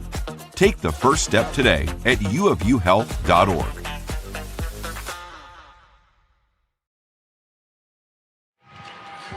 Welcome back to Maverik Center, as we're through 1 period and Utah leads 1-0. Not many shots on either side. Greenville with 8, Utah with 5, but one of the 5 found the back of the net, and that was 9:56 into the first period as Evan Friesen got his 11th of the year. Speaking of Friesen, he's been a strong first-year performer for the Grizzlies, and I think we knew he was capable of doing some big things for Utah this season because he did some great things with the Wenatchee Wild of the WHL over the last 2 seasons. You look at last year in 66 games with Wenatchee, he had 32 goals and 29 assists. He led Wenatchee in goals and points. And 2 years ago, where he was a teammate of former Grizzly Briley Wood, who's currently with Rapid City, he had 25 goals and 27 assists in 60 games. And he really came into his own over the last 2 years. And well, it seems like with a lot of first-year pros, you give them a couple weeks to get their feet wet in pro hockey. And for whatever reason, it seemed like the early portion of December was when things started to really click for Evan Friesen. He was able to find the back of the net on a regular basis. For Friesen, he was a +6 in 10 games in December. He had a point, and he's got a point in 10 of his last 19 games, and really it was December where he made his mark as he had a 6-game goal-scoring streak in the month, and he's really carried it over to a pretty solid month of January. And Evan Friesen's been on that top forward line with Reed Webster and Tyler Gratton, and it was that forward line that combined for Utah's first period goal. First period stats, there weren't a whole lot of them to speak of. 5 shots. Friesen had 3 of the 5. Salem and Mikey Koala picked up the assists. We've been talking about Danny Genev quite a bit, and there's a pretty speedy forward line. Danny Genev there with Mikey Koala. They're both similar-sized forwards who are each very quick. They've each got a ton of speed, and you line them up with Riley Connors, who's a center that's got quite a bit of speed in his own right. Especially when they're out there with the defensive pairing of Luke Antonacci and Aiden Hansen-Bukata. I mean, you're talking, those were the 5 that started the game for Utah. And you're talking about a lot of speed and playmaking potential. One of the players I've really been excited to see this weekend has been Luke Antonacci, who didn't register any stats in the first period, but he's making his 5th appearance for Utah this year. He's got 1 goal, and he seems to make quick decisions with the puck, especially in his own zone. Seems to handle the puck pretty well. He seems to be able to absorb hits well for a guy that's listed as 5'9" and 170 pounds. He's a native of Skillman, New Jersey. Antonacci played in 24 games earlier this season at Lake Superior State University, but he really made his mark in a 3-year stretch with the University of Maine, where he had a combined +28 rating. With a lot of defensemen, it's not necessarily what they do to on the college level. It just doesn't seem like defensemen put up many stats, and so you can't really judge any player outside of stats other than maybe plus minus. And interesting, when you look at the college websites, they tell you show the player bio, and if it's the college level, they always feature block shots. And Luke Antonacci had 111 block shots in 3 seasons at the University of Maine. So he's a guy that can block shots. He can do just about anything that you need. And for Luke Antonacci, I think he was an outstanding pickup as he signed with the Grizzlies last week, and he certainly made a strong first impression as a pro. Really look at all 6 defensemen. They made a contribution one way or another in the first period, whether it was Boilar getting into the fight minute 55 in, or whether it was Noah Gansky. Gansky didn't do anything statistically in the first period, but he certainly made his mark. And it seems like Robbie Stucker and Luke Salem have been paired up together for the last 4 or 5 games. And that's been a defensive pairing that's built a little bit of confidence and a little bit of continuity over the last couple weeks. And Stucker in particular, he scored Utah's lone goal on Wednesday. And if you're talking about great trades the Grizzlies made this year, there's a few in particular you think of. You think of Danny Genev getting acquired in a trade from Idaho at the start of the season. You got to think about Robbie Stucker, who came over in a trade for Ty Voigt, and Voigt has since been suspended by the Royals. So it didn't necessarily work out for Voigt over in Reading. However, for Stucker, he came into play tonight with 10 points in his last 17 games, 3 goals and 7 assists. And just about every game, he's either a +2 or a +3 for the Grizzlies. And obviously a plus, and even in the plus-minus category tonight, as he wasn't on the ice for Utah's goal, but actually was on the ice. He was with Hansen-Bukata as the Grizzlies had kind of mixed and matched the defensive pairings a little bit. So Stucker is a +1 after one period as he was with Hansen-Bukata on the ice for the Friesen first period goal. So a lot of things have gone well for the Grizzlies. Obviously, it's been a rough go of it in the win-loss column in the month of January. And Utah is looking for a victory here at home for the first time in the 2026 calendar year. But there's certainly a lot of bright spots, especially among first-year pros who have each made a key contribution for the Grizzlies over the last few weeks. When we come back, we'll have second period action, as we're a little bit late in getting rolling, as there was some technical difficulties with some of the music in the first intermission. But nevertheless, we're going to have a ton of fun in the second period, and we're going to have a ton of fun for the rest of this weekend. Make sure to get your tickets for tomorrow's Guns N' Hoses Classic, as we're going to honor police officers, firefighters, and local first responders. And that's going to be a fun day of hockey, beginning with the first charity game at noon. There's going to be 3 charity games, each starting about an hour and a half to 2 hours between. And make sure to get, in particular, for that last charity game, you're going to see a very high-spirited affair. That's going to be, I think, somewhere between 3 to 4:30 in the afternoon tomorrow. So make sure to get your tickets and join us for what should be a very fun and emotional day of hockey with the Guns N' Hoses Classic, as we are honoring police officers, first responders, and firefighters in the area. When we come back, we'll have second period action as Utah has a 1-0 lead. As it's only the second time at home this season the Grizzlies have a lead after one period of play. This is the Utah Grizzlies Hockey Network. We're 20, and yeah, we're celebrating big. Because in 20 years, we didn't just make the gear. We made hockey cooler. They said we were too loud, too flashy, too different. They told us to tone it down. The Warriors don't tone it down. We go full throttle. And this is just the start. 20 years in and we're just getting warmed up. We're still the brand that makes the gear you can win in, chirping, and partying. And if you thought we were bold before, just wait. The next 20 years start now. Since 1939, America First has helped people start businesses, buy homes and cars, and achieve their financial goals. Today, our top priority is still the financial success of you and your family, which is why we're giving new members $100 when they sign up for a basic savings and checking account, and another $100 when they upgrade to premium checking and enroll in and use direct deposit. So head to americafirst.com today and join the credit union that always puts its members first.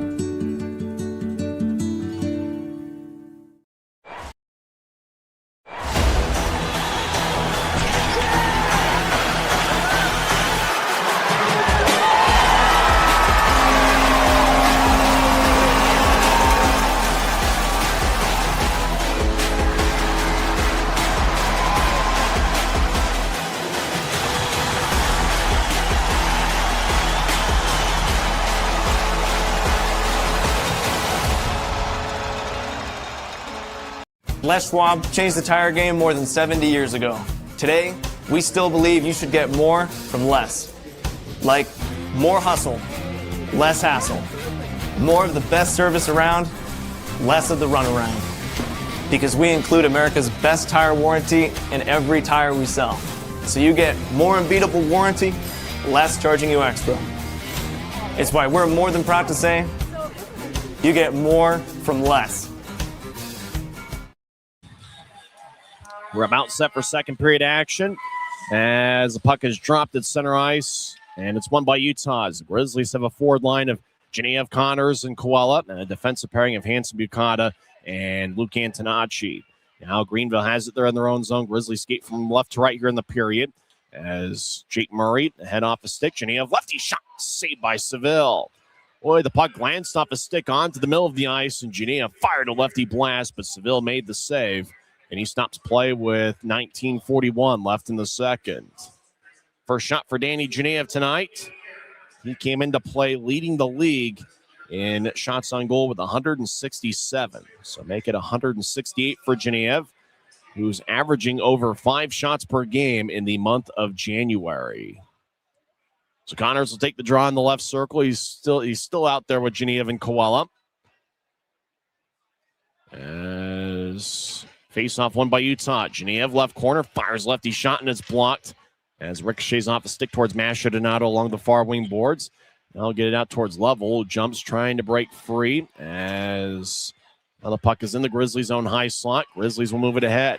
Genevieve gets a loose puck off the boards, 2-on-2. Genevieve towards the right corner. I looked to center it, but got too much air under it as he was looking for Koala.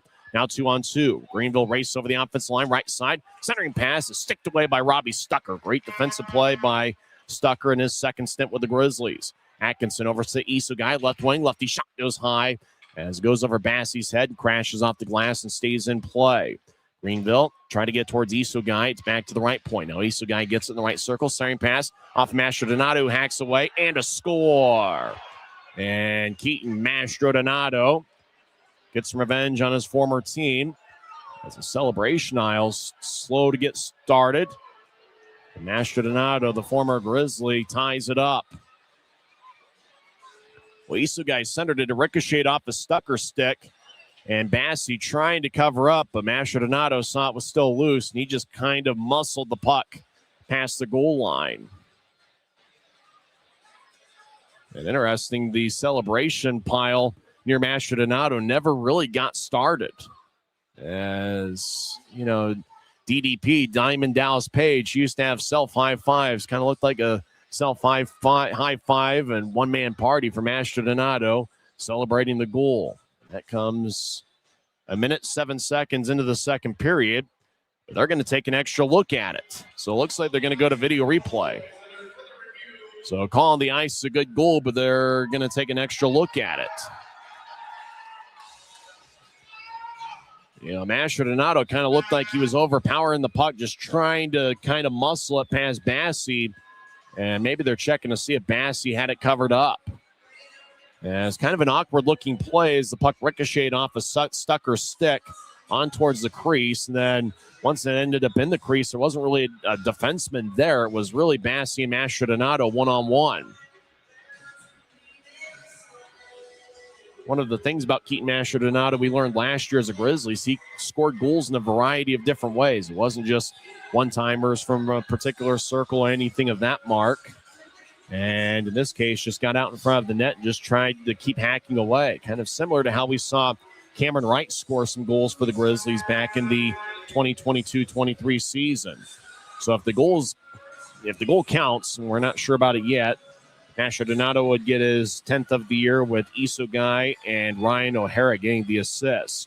Referee comes out of the scores table and he signals a good goal, and it's tied at 1.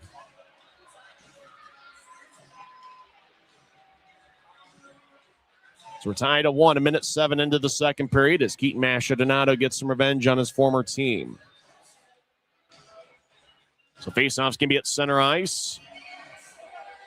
And, you know, some of the fans that were Mastrodonato fans last season have a little bit of mixed emotions. They're probably hoping for a Grizzlies victory, but they're not so disappointed about seeing the Maestro do something here on the Maverik Center ice as Greenville dumps it in from center ice. Puck back to the right wing. Siren pass off of Stucker's stick as it hits the outside of the cage. Sheriff over to the left wing. Dancing around Polino. He avoids an elbow of Gratton but loses control of the puck. Grizzlies lofted ahead. As Sheriff gets the puck, he's in his own zone. He skates towards his goaltender and towards Modry and drops it back to Big Cole Fraser, who's made the rounds in the league. Fraser skips one ahead. It's picked off at center ice by Evan Friesen, who had 3 shots on goal in the first period and had Utah's lone goal. Friesen gets belted by Fraser as a puck towards the near corner of the Swamp Rabbit zone. As Gratton holds up a Swamp Rabbit. Puck goes past Lebster to neutralize. As Sheriff over the offensive blue. He's quick in the transition game. Left wing. He'll drop it to Polino. Righty shot blocker saved by Bassey. It looked like it might have hit the near post. Iron unkind as puck goes back to center ice and slides into the Greenville zone. Grizzlies will fit in a line change. They'll switch up forwards. As Schreifels on the ice wearing number 7, Henri Schreifels, native of California. As ahead towards Kennedy. He gets back checked and Wade Murphy took it away. 2.5 minutes into the second period. We're tied at 1. Swamp Rabbits have outshot the Grizzlies 10-6. Very low shot count here tonight. Now right wing, righty shot, saved by Bassey. And he holds on as the puck ended up in the right circle for Ryan O'Reilly. O'Reilly scored a goal in about that same spot on Wednesday night. That was 16 minutes into the second period. And here early in the second, had a good look. And Bassey just collapsed the puck around his waist. And he was able to hold on. So the Grizzlies will switch up defensemen as Gansky and Boilar exit. Antonacci and Hanson Bucata enter. So Swamp Rabbits 8 shots in the first period. They've already taken 3 here in the second, including the Mastrodonato goal. 107 in. For the Grizzlies, 5 shots in the first, and they've taken 1 here in the second period. Face-off won by Utah. Hanson Bucata, the RIT and Ohio State product, ahead to Friesen off his stick. As Greenville back in their own end. Jake Murray ahead to center ice, and it ricochets off a stick and flies out of play into about row 6 of section 102. And the fan's going to come away with the game puck. And he wants everybody else in his section to be excited that he came away with the game puck. And he brought his date to the game, and immediately he makes a good decision in giving her the puck. That's awesome. If that's a first date, you can almost guarantee a second date. Although it looks like they've been around for more than a couple dates. I can't really tell. We'll see if we can get an investigator to interview the two. So face-off's going to be at neutral ice. Grizzlies territory near dot. And it's won by Utah, but it goes past Antonacci. Will get it off the Utah backboards. Antonacci in his second home game as he's dangling back and forth. As he'll drop it for John Gillette. Will fire it off the far glass. The puck hippity hops into the Swamp Rabbit zone, and icing is on Utah with 16:55 left in the second. So John's going to come back towards Dominic Bassey, who's done an outstanding job in each of the last 4 games and keeping the Grizzlies in the contest. In fact, the last 4 games he's played in, coming into play tonight, he's given up exactly 2 goals. And obviously, in a few of those occasions, he came off the ice and there was an empty net goal scored, which doesn't count on his record. So he's really done an outstanding job as Bassey, keeping the Grizzlies in games. And he's really stepped forward and played good hockey for Utah over the last 4 starts. And he's been pretty solid here so far tonight. As Greenville gets it in deep, as the puck rolls towards the right corner, Kennedy gets loose puck before he gets belted from behind by Ben Poisson, who's 6'1" and 200 pounds. Antonacci back behind his net. Now he'll start the attack. He stops on a dime and wings it across to Hanson Bucata. AHB outlets it past Schreifels. As Seville plays behind his net wearing number 31. Seville had a goals against average of under 2 in 8 AHL games with Ontario this season. Poisson will shovel it in as the puck goes towards the far side. Poisson off it as he collides with John Gillette, the first-year pro at a Holy Cross. As Tim Lovell, who played at Michigan, he'll saucer towards his right. He's a pretty good skater, not a very big guy at 5'10", 175 pounds. Lovell with the puck. He'll move it ahead as it's off of Mastrodonato's stick. And the Swamp Rabbits will switch out defensemen. Salem gets hit in the back by Mastrodonato as Friesen will flip it ahead. Puck off of Fraser, and looks like a hand pass is called on Fraser and the Swamp Rabbits with 15:53 left in the second.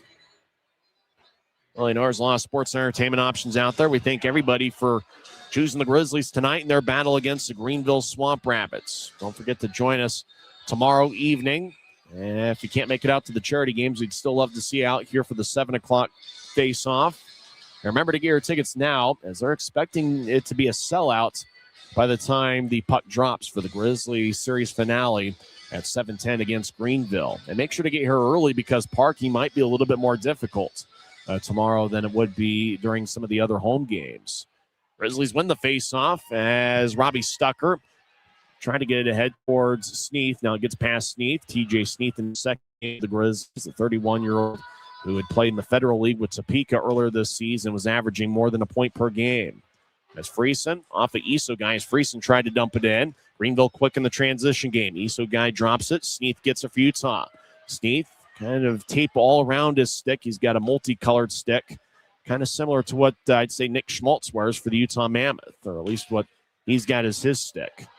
As Swamp Rabbits near their bench area, Mastrodonato will fire it off of Salem. Now the puck goes towards Sneath, and he'll feed it to the middle of the ice for Stucker. Robbie Stucker gets it across to Salem. Salem outlets it near the Grizzlies bench for Riley Connors. As Connors throws it to the middle of the ice, nobody there but Jacob Modry for Greenville. They'll move it ahead to Shondor over the offensive blue. He'll skate towards the right circle, backhand shot, save. Now Sheriff down the middle of the ice, righty shot, saved by Bassey. Puck still alive. It flips towards the left circle.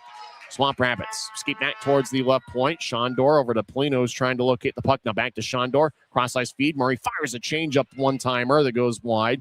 Murray didn't get all of it, but the lack of speed kind of fooled Bassey for half a second. As Sheriff over in the right wing gets to the corner for Polino, skates over to get it. Polino skates towards Murray. Now he veers off to his left as Polino's now in the left point. Skips one across. It's taken away by Salem. Ahead to Genev. A race along the left wing. Genev stops. I tried to center it to Connors. And it kicks off a Greenville skate. And the Swamp Rabbits ice the puck. So whistle blows with 14:11 left in the second period. Draw's going to come back towards Isaiah Seville. We had mentioned the success he had in Ontario this season. He just came over 2 days ago from Ontario and was here in time to pick up the victory on Wednesday. In 8 games with Ontario this year, he's got a 6-1-1 record with a 916 save percentage and 1.91 goals against average. Seville's actually a former 5th-round pick by Vegas in 2019. Spent a few years with the Henderson Silver Knights, and at that time, their ECHL affiliate was Savannah, and Savannah is a part of the club during the 2022-23 season. Friesen gets hit pretty hard by Parker Berg. Friesen immediately back to his feet. Grizzlies in the offensive zone, but not for long as Sheriff will carry it across center ice. Sheriff skates towards the Greenville bench, and he'll throw it in as the Swamp Rabbits make a change. Gansky with the puck in the near corner, the former Fort Wayne Comet. He'll zip one angle left. It goes past everybody. No icing, though. Swamp Rabbits get around it. We're 6.5 minutes into the second period. Puck is batted by John Parker Jones. It rolls towards the far side. Now Parker Jones crosses center ice, and he will helicopter it in. Passing off his stick, Gansky battles with the Swamp Rabbit. Now out in front. O'Reilly couldn't get a shot off as Lepster cut in front of him. Now right wing, centering pass off a skate, and it goes towards Reed Lepster. Lepster ahead with Friesen nearby. His level will bounce it off of Friesen. Taking the puck around his net is Wade Murphy, the former Steelhead. Out to the Utah line. Antonacci runs it down with great speed. Antonacci, he's an outstanding skater, maybe even a Christian Felton level skater. Felton now with Abbotsford after starting the year with Utah. As Schreifels backhands it in. As Swamp Rabbits come back up with it. Well, it seems like just kind of a back and forth type of second period. Neither team's really able to establish long-time puck possession. Antonacci collides off the boards as he was battling with Remy Parker. Now in the corner, Parker and Antonacci battle. Parker comes up with a puck. Hanson Bucata joins the play. Now 2-on-2, AHB comes up with it. Ahead to Sean Kennedy, who will waffle it ahead as it goes towards Lovell. Lovell kicks it off of Kennedy's skate, and Kennedy will ricochet it off the glass as it goes deep into the Swamp Rabbits zone. Good hard-working shift by Sean Kennedy, who's on the ice. Towards the left flank, Kennedy gets pushed to the board. As Greenville will get it ahead towards center ice. Parker getting away by Stucker. As the Grizzlies seem to have an extra bounce to their step here tonight, winning a few of those 50-50 pucks. Out to Geneva, goes past him and all the way down for an icing. As there's now 11:57 left in the second period. Greenville has doubled up Utah in the shot count 12-6, including a bit of an edge here in the second period. As the draw is going to come back towards Dominic Massey.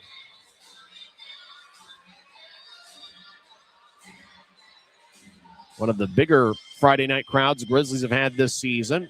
It's the 7th Friday home game for the Grizzlies this year.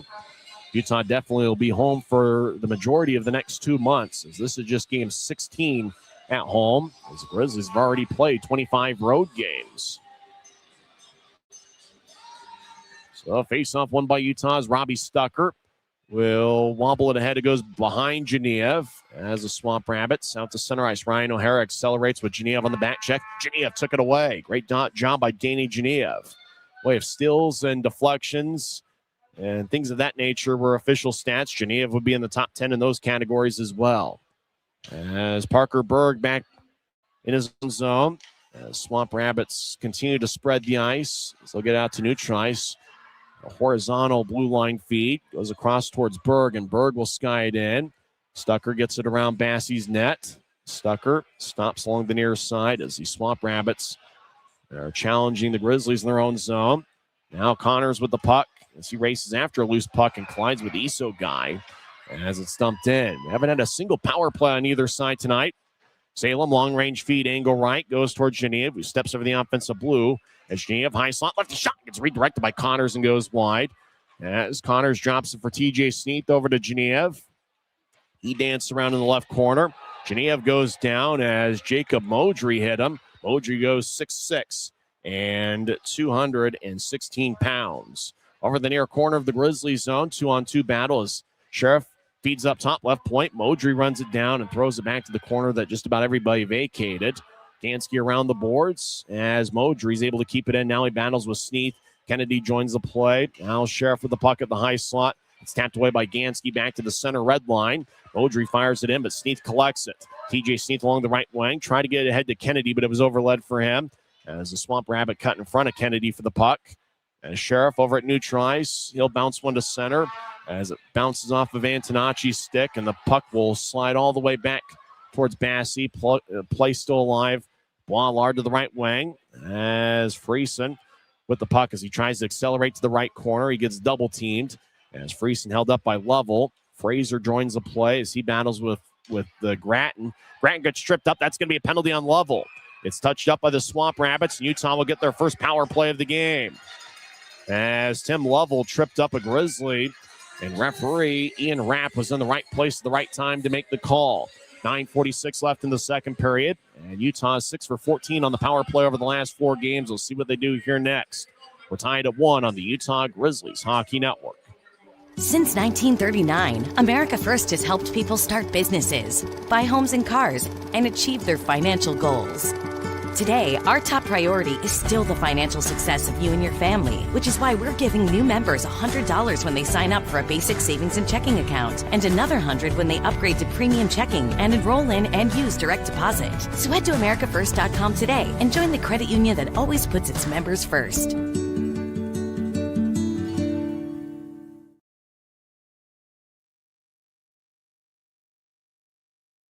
We're 20, and yeah, we're celebrating big. Because in 20 years, we didn't just make the gear.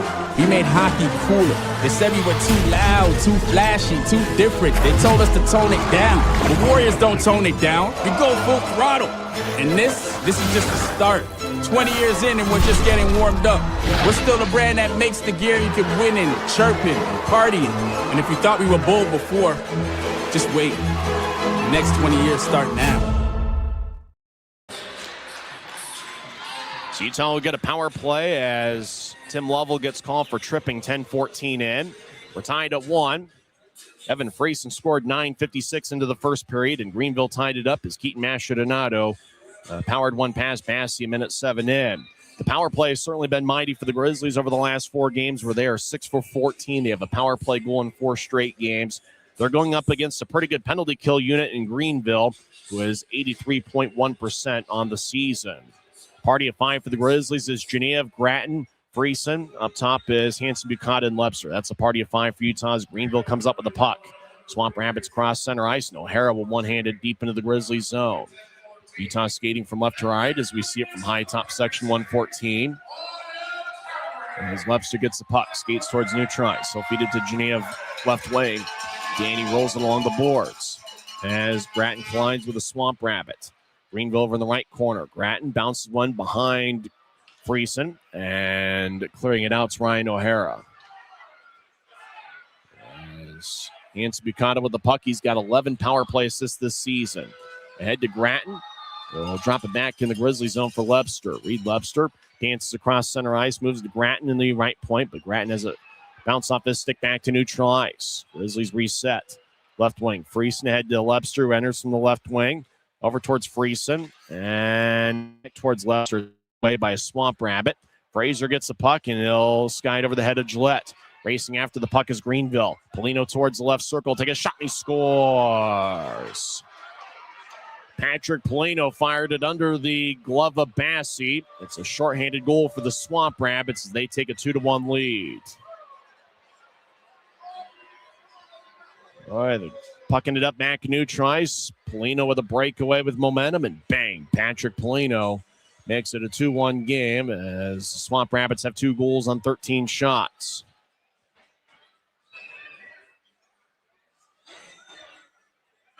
Sixth shorthanded goal allowed by the Grizzlies this season. And for Polino, who's been in this league, he's been a good goal scorer in this league for a few years. Gets one past Bassey. So it's a 2-1 game. Polino's goal is unassisted, 11-19 in. Grizzlies still on the power play as they'll spin it along the boards. They made a line change after the goal. As taking the puck is Robbie Starr. He's back in the zone. Mikey Colella with it. As there's 30 seconds left in Utah's power play. Stark will feed it towards Salem on the left wing. Salem to neutralize, cross the center, and he'll zip it around the boards. As Berg trying to locate the puck. It's taken by John Gillette. It's pushing the right shoulder. Connors trying to break free along the boards. Connors gets the puck. Fires the righty shot. Saved by Seville. Rebound goes to Mikey Quella. He'll get it up top towards Stucker. Directs it to his left. Salem, left circle, lefty shot. And that one deflects out of play, hit the top of the net, and will bounce into row 5 of section 115.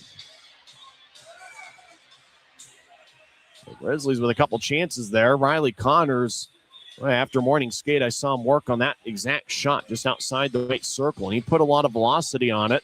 So much so that it ricocheted off of Seville's chest and kept it in play. And then a good look from the left wing for Salem. Still a 2-1 game. 5 seconds left in the power play as Kennedy gets pushed down. Gansky in the left point as he gets it towards Schreifels, who look to center Kennedy out of the box is level as Kennedy continues his battle with the Swamp Rabbit. Now Modry joins the play as Sneath trying to get the puck, but it goes towards Greenville. Level, fresh out of the box. He'll bounce one in slowly and race off the ice. Level's got outstanding speed. Modry fires it in as Boileau plays it. Boileau got in a fight a minute 55 into the first period with John Parker Jones. Sneath along the near side. Will spin it ahead towards Schreifels. Schreifels gets hit by Modry as the puck kicks off a stanchion. Sneath in the high slot, tried to backhand it ahead, and he collided sticks with Jack Brackett. Now the puck, it looked like puck ended up at the blue line, might have exited offside of the Grizzlies with 7:05 left in the second. A lot more spirit and spunk here tonight than what we saw last night or on Wednesday night. Wednesday was kind of your run-of-the-mill 2-1 games that turned into a 3-1 contest with an empty netter at the end. As both teams really competing out there, and both teams putting together a good defensive effort. The difference in the game is the shorthanded goal scored by Patrick Polino, 11-19 into the second period. Grizzlies have it in the left point. Hands Bucata across to Antonacci. His shot is sticked away, and it flies out of play between sections 125 and 124. We're seeing quite a few of those deflections out of play, which demonstrates the active sticks of both the Swamp Rabbits and Grizzlies defensive units. Greenville, one of the better defensive teams in the league, allowing just 2.8 goals per game. It's game 37 for Greenville, so they've officially started the second half of their season. Greenville is one of the teams that, they haven't necessarily been a high-scoring team. They've scored 95 goals in 36 games and allowed 99 goals. They're a club that's pretty even in the scoring margin each of the 3 periods. Utah gets the draw as Bucata left point, dancing around to get it back in deep behind the net. Josh Atkinson plays. He's the Greenville captain. He gets hit by Grizzlies captain Tyler Gratton, whose father's name is Chris Gratton, but I don't believe it's the Chris Gratton that played in the NHL. Puck is floated forward out to center ice. Now the Swamp Rabbits over in the left point as Isokai tried to break free of the puck, but Reed Lepster takes it for Utah. I got a feeling Lepster's due for a big goal here soon. He had 4 goals in 3 games last week against Rapid City. He's tied for second in the league with 21 goals. He gets pushed to the boards as Isokai crosses center ice. He's a pretty good skater with an AHL contract. Genev took it away. Danny Genev accelerates along the right wing, trying to jump around Level, but Tim Level took the puck away from him. They each played in the Big Ten. Genev with Penn State and Level at Michigan. As Genev up top towards Salem. He's in the left point. Across to Stucker. Stucker right point. Righty shot and hits the crossbar. Well, he got redirected on the way and ricocheted off the crossbar. And the iron unkind as Greenville will float it into the Grizzlies zone. And icing is on the Swamp Rabbits with 5:39 left in the second. You almost wonder if the referee's thinking about going to video replay, but he had a pretty good look at it. As Stucker scored a few goals this season from that spot. Him and Colby Enns. Yeah, puck ricocheted off the crossbar. Couldn't tell if Connors redirected it. No real need to review it as it just crashed off the crossbar, and no doubt it never went in. Well, close look for the Grizzlies there, and guys like Riley Connors and Robbie Stucker have had some close looks there. Seen Colby Enns score some goals from that right point. Connors will take the face-off for Utah. His parents are in attendance this week. I met them this morning. Good folks. As stuck over the puck, right point is shot. He swings and misses. Isugai will race out to center ice. As they drop it to the left wing, Isugai lefty shot, saved by Bassey. And he holds on with 5:24 left in the second. Swamp Rabbits lead 2-1. It's the Utah Grizzlies Hockey Network. Les Schwab changed the tire game more than 70 years ago. Today, we still believe you should get more from less. Like more hustle, less hassle. More of the best service around, less of the runaround. Because we include America's best tire warranty in every tire we sell. So you get more unbeatable warranty, less charging you extra. It's why we're more than proud to say, you get more from less. Every new day is a chance to be kinder to your body and your mind. U of U Health is here to help you build strength and confidence every day. Let us help you be a better you. U of U Health, official health partner for the Utah Jazz, Utah Hockey Club, Utes Athletics, and the Utah Grizzlies. Take the first step today at uofuhealth.org.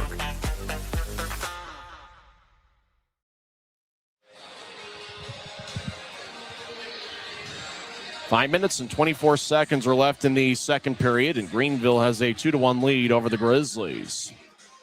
So the draws give me in the Grizzlies zone. In terms of shots, we haven't seen a ton of them here tonight. Greenville with 14, Utah with 7. As Grizzlies are led by 3 shots from Evan Friesen and 1 shot each for Salem, Connors, Genev, and Mikey Coella. As Greenville has outshot Utah 6-2 here so far in the second period. The face-off's over in the left circle as taking it is Evan Friesen. He wins it as Skansky head towards Friesen at center ice as he loses this stick as he collided with Parker Berg. Out to the right wing. Murray jumps and avoids a check of TJ Sneath. Swamp Rabbits wobble it out to center ice, accepting the puck is Boiler at the blue line. He finds one angle right, and he was falling down as he was delivering the pass. Hopefully Boiler's okay as he's on one knee. As it looked like, hopefully Boiler is all right. I'm not sure, though. Oh, boy, it looks like Boiler's hurt. Boiler's going to have to be, he is going towards the ice. I think Grizzlies fans are hoping that was a skate issue. Otherwise, looks like Boiler's hurt. As he's going to be going towards the locker room with athletic trainer Brooke Timoney. Boy, Boiler just kind of followed through and then fell down as he was delivering the pass that turned into an icing. And looks like the Grizzlies are going to be playing with 5 defensemen for a little bit as Boiler is going to be checked out in the locker room with athletic trainer Brooke Timoney. As draw one by Greenville, they're in the offense. Murray fires towards the net, and it's sticked away in the slot by Hanson Bukata. AHB will one-hand it to center ice, where Greenville will reset. Murray delivers a pass towards the Swamp Rabbits bench. Tape to tape, Sheriff who backhands it in. Hanson Bukata collides with Shandor as both guys brawling back and forth.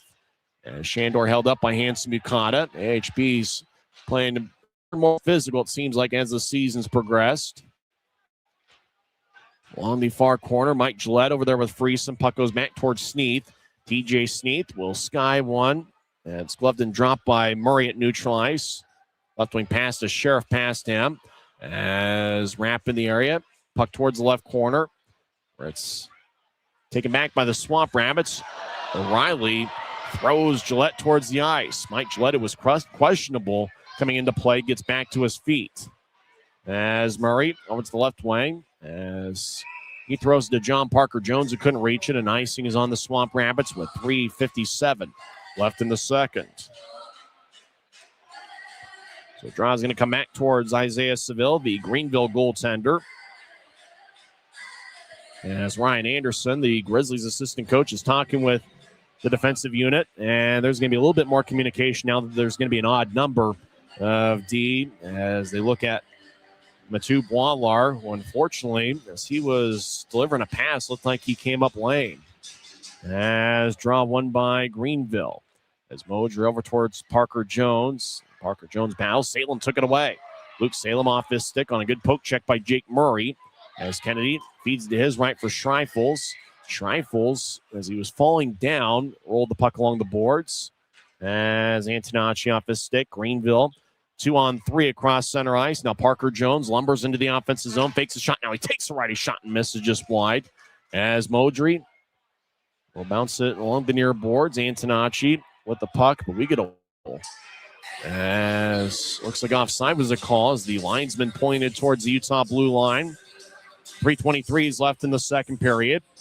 During the second intermission, we'll go over some scores from around the world of sports and talk about the fun experience year in and year out that the Guns N' Hoses Classic provides. And that's what we have here tomorrow at Maverik Center. It's the final Guns N' Hoses extravaganza in team history. Make sure to get your tickets at UtahGrizzlies.com. And you want to get them now. You don't want to wait till tomorrow because I think some people here are expecting a full sellout, both lower and upper bowl.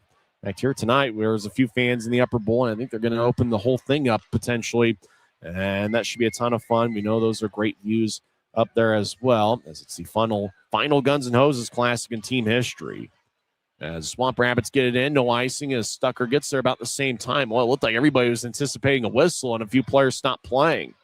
As over towards the right corner, Brackett dances around. He's in the right wing. He gets knifed away by Evan Friesen on a good defensive play. As Atkinson ahead, Friesen skeets towards Lepster. Lepster goes down as Atkinson collides as Gratton got in his way. Atkinson still with the puck in the right corner and took it away. Friesen looked to center it to Gratton. It's taken away by Patrick Polino. Getting across center ice. Ben Poisson, he fires onto Bassey's right pad. Now left wing shot. Save off the right pad of Bassey. That shot was taken by Brackett. As Lepster deep in his own zone as he gets pushed in the right corner boards. As Lepster will move it ahead to center ice. Goes to Gratton. Gratton will shovel it in as the Grizzlies make a full line change. As there's just over 2 minutes left in the second period. 2-1 Greenville. O'Hara over the offensive blue. Skeets towards the corner. Sharp angled shot goes wide on a lefty look. As Murray gets it back towards Berg in the left wing at center ice. He'll sky it in as the puck ricochets off the end boards behind Bassey's left shoulder. As Connors gets towards Mikey Coella, number 96. Coella will fire a rink-wide feed. And no icing on the play. Jari gets it. He accelerates around Genev. Murray out to center ice off a Connors stick. Genev moves it ahead about 20 feet, but couldn't advance himself as he got spun around by O'Hara. As Genev over the offensive line had to hang out as Coella was in the Swamp Rabbit zone. Coella tags up. Connors enters from the right wing, gets to Genev in the right corner. Genev collides with Berg, but Danny keeps his feet, centers it. Problem is Jake Murray was the only guy there, and he plays for the Swamp Rabbits. Murray's cross-country flight goes all the way down for a Greenville icing as there's 1:14 left in the second.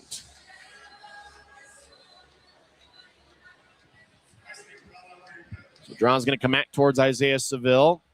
Saw quite a few icing calls on Wednesday, and it looks like we've had a few of those in the first two periods here tonight. John Gillette and his brother Mike, both in the lineup tonight. John will take the draw. Second pair of brothers in Grizzlies history. The Crowders, Paul and Tim Crowder, were teammates during the 2010-2011 season. As Gillette out of Holy Cross takes the draw. He's got Schreifels to his left, Kennedy to his right. As face-off won by Utah as Schreifels gets pushed to the boards by Murray. As Gillette with the puck skates towards the right corner. Gillette had a bobble off his stick. He gets it back. He gets knocked down by Polino. No call. Only had one power play, and it was a Grizzlies power play. And Greenville scored shorthanded 11-19 in, and that's where we sit. That's the difference in the game that gave the Swamp Rabbits 2-1 lead. Grizzlies led 1-0 after one period. Greenville scored two unanswered second period goals. Iso guy across the center ice, 42 seconds left in the period. Nasher Donato, right wing righty shot goes wide as he was on a tough angle there on a tall Bassey. As Swamp Rabbits deep in their own zone as they spread the ice. Greenville likes to play a controlled style. They don't seem to be out of control at any given moment. Swamp Rabbits cross center ice, level over the offensive blue, stops in the high slot, feeds it to his left for Sheriff. Now back up top, level fakes a one-timer. He gets to the right wing. Swamp Rabbits up top towards Atkinson. As he'll bounce one off the Utah backboards. 12 seconds left in the period. Grizzlies roll it and bounce it off referee Ian Rapp as Friesen out to center ice on the back check. Shandor takes it away. 2 seconds left in the period. Stucker skates around Bassey, and that will do it for 40 minutes here at Maverik Center as Greenville scored 2 unanswered. Keaton Mastrodonato tied it up. 1:07 in. And then Utah got a power play, 10-14 in, as Lovell got a tripping minor. And 1:05 into the Grizzlies power play, it was Polino scoring unassisted as he picked up his 7th of the year. And that made it a 2-1 game, and that's where we sit. Only 7 shots on goal for the Grizzlies through 2 periods. Greenville has 16. So for Utah, 5 shots in the first period, 2 in the second. Greenville, 8 shots in the first period and 8 in the second. So it's the Swamp Rabbits 2, and the Grizzlies 1. Will come back and recap the first 2 periods. Very good Friday night crowd, and we're expecting an even bigger crowd on Saturday as the Grizzlies and Swamp Rabbits each head to their respective locker room. We'll see if Utah has a third period comeback ahead of them, but we'll talk about what's happened in the first 40 minutes on the other side. It's Greenville 2, Utah 1. It's the Utah Grizzlies Hockey Network.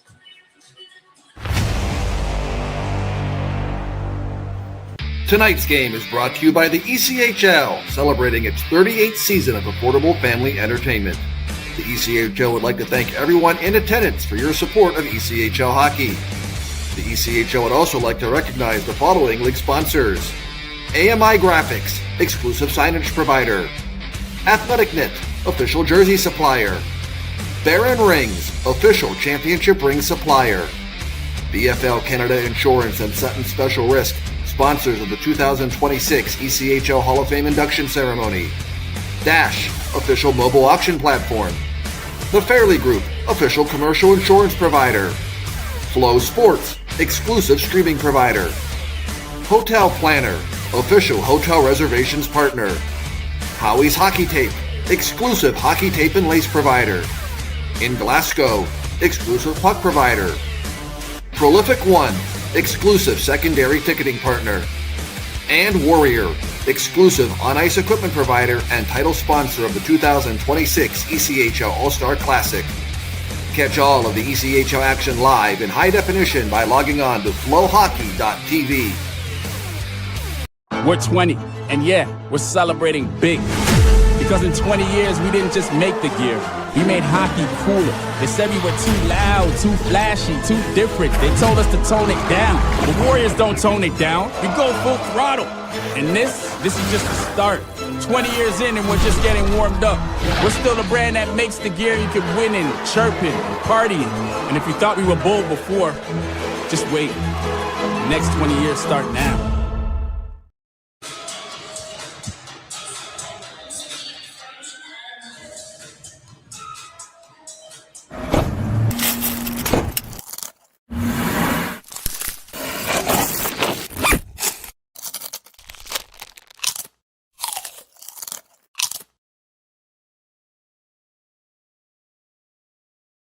Our through 2 periods here at Maverik Center as the Greenville Swamp Rabbits lead the Utah Grizzlies 2-1. It's the second of a 3-game series, and it's the 5th all-time meeting between the clubs. Utah is 3-1 all-time against Greenville. And we've seen, an interesting hockey game. We mentioned towards the end of the second period, Greenville's a team, they don't play out of control at all. Seems like they're a very controlled team, and when they get the puck, they seem to be pretty patient with the puck. They like to play that kind of puck possession game. And as a result, you don't see a ton of shots and a ton of scoring chances either on Greenville's side or against them in a lot of games. So it's almost one of those that if you're going to get 4 or 5 chances, you got to find a way to make them count against this Greenville club. Utah did get on the board first, and that was 9:56 into the first period as Aiden Hansen-Bukata fed a centering pass out in front to Friesen. Friesen got it and kind of fired a change-up past Seville for the game's first goal. Reed Lepster also picked up an assist, which was his 13th of the year. And for Hansen-Bukata, he is now tied with Danny Genev for the club lead with 20 assists each. Utah led 1-0 after 1 period, in a period where Greenville outshot Utah 8-5. In the second frame, not many shots on either side. Greenville had 6, Utah had 2. Swamp Rabbits got on the board a minute 7 in as Masher Donato got his 10th of the year with Iso Guy and Ryan O'Hara getting the assist. It was one of those that once the puck ended up, it looked like a ricochet off the Stucker stick on towards Bassi, and Masher Donato saw that Bassi didn't have it covered up, and he just kept hacking away until the puck ended up crossing the goal line. So for Masher Donato, he gets his 10th goal of the year. He is second in the Swamp Rabbits in goals as Cam Hausinger, who's not in the lineup tonight, leads away with 11. And then Greenville was shorthanded after Tim Lovell picked up a tripping minor 10-14 in. And so the Grizzlies got their first power play of the game. And a minute 5 into the power play, puck ricocheted off a Grizzly glove. Polino got it, raced along the left wing, got to the circle, and fired it under the left glove of Dominic Bassi. As Polino picked up his 7th of the year, right now it's listed as unassisted. The people in Greenville wanted assists to be added to Fraser and Atkinson, but it is believed that possession was reset and making it an unassisted goal for Patrick Polino, and that was 11-19 into the second. And that made it a 2-1 game, and that's where we sit after 40 minutes of play. With the 7 shots, the Grizzlies have had through 2 frames. Friesen has 3, and 1 shot each for Salem, Connors, Genev, and Mikey Coella. For Greenville in their 14 shots, it's been a very balanced attack. Masher Donato, 1 goal on 2 shots. Patrick Polino, 1 goal on 2 shots. Modry and Sheriff each with 2 shots, and 6 other Swamp Rabbits with 1 shot through 2 periods. In net, Dominic Bassi has saved 12 of 14 for Utah, and for Greenville, it's Isaiah Seville saving 6 of 7.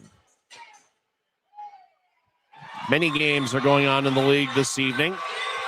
Looks like a thriller over at Credit Union of Texas Event Center as Allen defeats Rapid City 5-4. Goals by 5 different Allen players. Former Grizzly Cameron Buell scored a third-period goal for Rapid City. That game has just gone final. Allen defeats Rapid City 5-4. Over at BOK Center in overtime, it was Brendan Hoffman scoring 2:54 in as the Steelheads defeat the Oilers 2-1. As that game went past regulation, as the Steelheads record goes to 26-11-3, and Tulsa falls to 12-25-1. Kansas City's 14-game winning streak appears to have come to an end as Iowa defeats Kansas City 3-2. McGuire scored 5:29 into the third period, and that turned out to be the game winner for Iowa. So how about that? The Mavericks have their 14-game winning streak come to an end as they lose to Iowa on the road 3-2. In fact, before tonight, the last time the Kansas City Mavericks lost a game was on December 19th, and that was to the Grizzlies. It was a 7-4 final over at Cable Dahmer Arena. Atlanta gets a thrilling 5-4 overtime victory over Florida as Isaac Walter found the back of the net 52 seconds into OT. And so Atlanta gets their 27th victory of the year. The record is 27-9-1. Florida falls to 25-9-5-1. Worcester over Wheeling 6-3. South Carolina defeats Jacksonville 4-1. Toledo over Kalamazoo 5-1. Adirondack defeats Maine 4-2. And there were 3 different games that had a 5-2 final. Reading over Greenville 5-2. Same score with Orlando over Savannah. And Jeff Carr's Norfolk Admirals get a 3-goal victory over Trois-Rivières. You're watching on Flow Sports. There are some stats of the the second period. Greenville was 5 scoring chances to the Grizzlies 1. Face-offs, Grizzlies had that battle 11-9, but Greenville did have a strong 15-7 edge in the face-off circle in the first period. So the Swamp Rabbits maintain a 24-18 edge through 2 frames. Power play shots, Grizzlies had 1, and Greenville had 1 shorthanded shot, and that found the back of the net from the left wing from Patrick Polino. A lot of hits. Greenville with 11, Utah with 7 in the second period. So through 2 periods, Greenville with 22 hits and the Grizzlies with 16. Utah with 7 giveaways and Greenville with 5 in the second period. So Utah with 12 giveaways through 2 frames and Greenville with 9. So that's the stats through 2 periods. here at Maverik Center. When we come back, we will talk some hockey. We'll go over that one NHL score as Columbus is taking on the Chicago Blackhawks. You're listening to the Utah Grizzlies Hockey Network.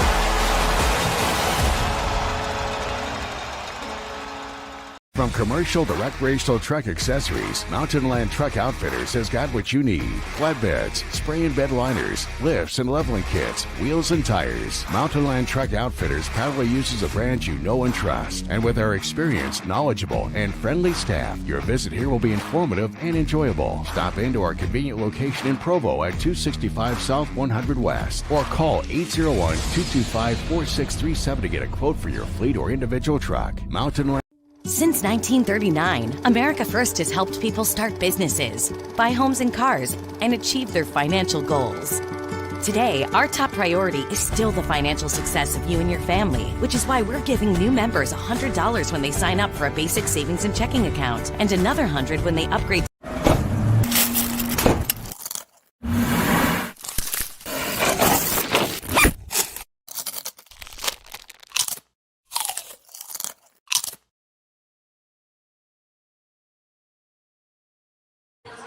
After two periods, Greenville leads Utah 2-1.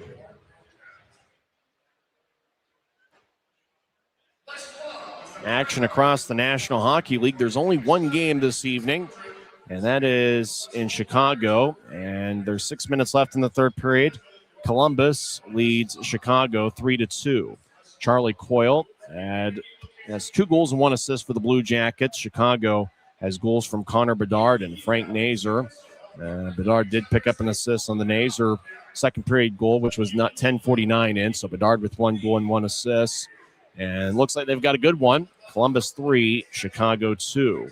A busy night tomorrow in the National Hockey League. The Grizzlies NHL affiliate, the Colorado Avalanche, will be on national TV at 11 o'clock as they take on the Detroit Red Wings in a rivalry that we definitely remember from the 1990s and early 2000s. The Utah Mammoth will be in action at 7 o'clock, taking on the Dallas Stars. And that game will be played at Delta Center. So tomorrow will be a very busy day for hockey here in the Salt Lake Valley.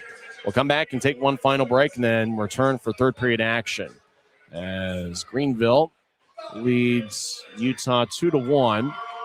And the shots, Greenville 16, Utah 7. This is the Utah Grizzlies Hockey Network. Grisby commutes to work by riding UTA. It gives him time to make friends and relax before arriving to the Maverik Center. But how can Grisby keep enjoying that feeling throughout the entire day? An idea! Utah Transit Authority, proud sponsors of the Utah Grizzlies.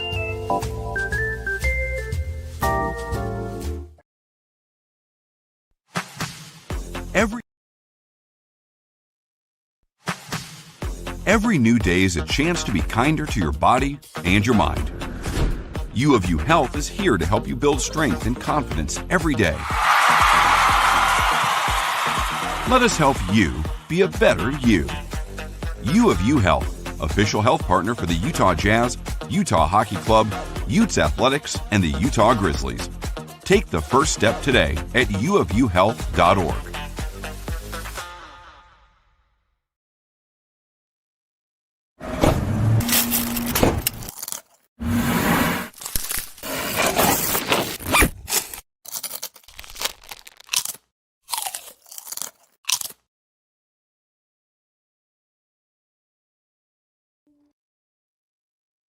Since 1939, America First has helped people start businesses, buy homes and cars, and achieve their financial goals.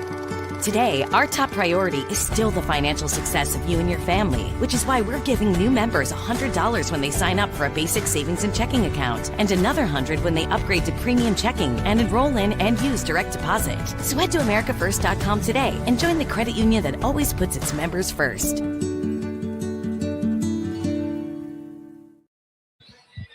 Now we're about set for third period action as the Grizzlies are looking for a third period comeback as Greenville has a 2-1 lead. Upcoming action for the Grizzlies later on this week, it's the Guns N' Hoses Classic tomorrow. 3 charity games beginning at noon.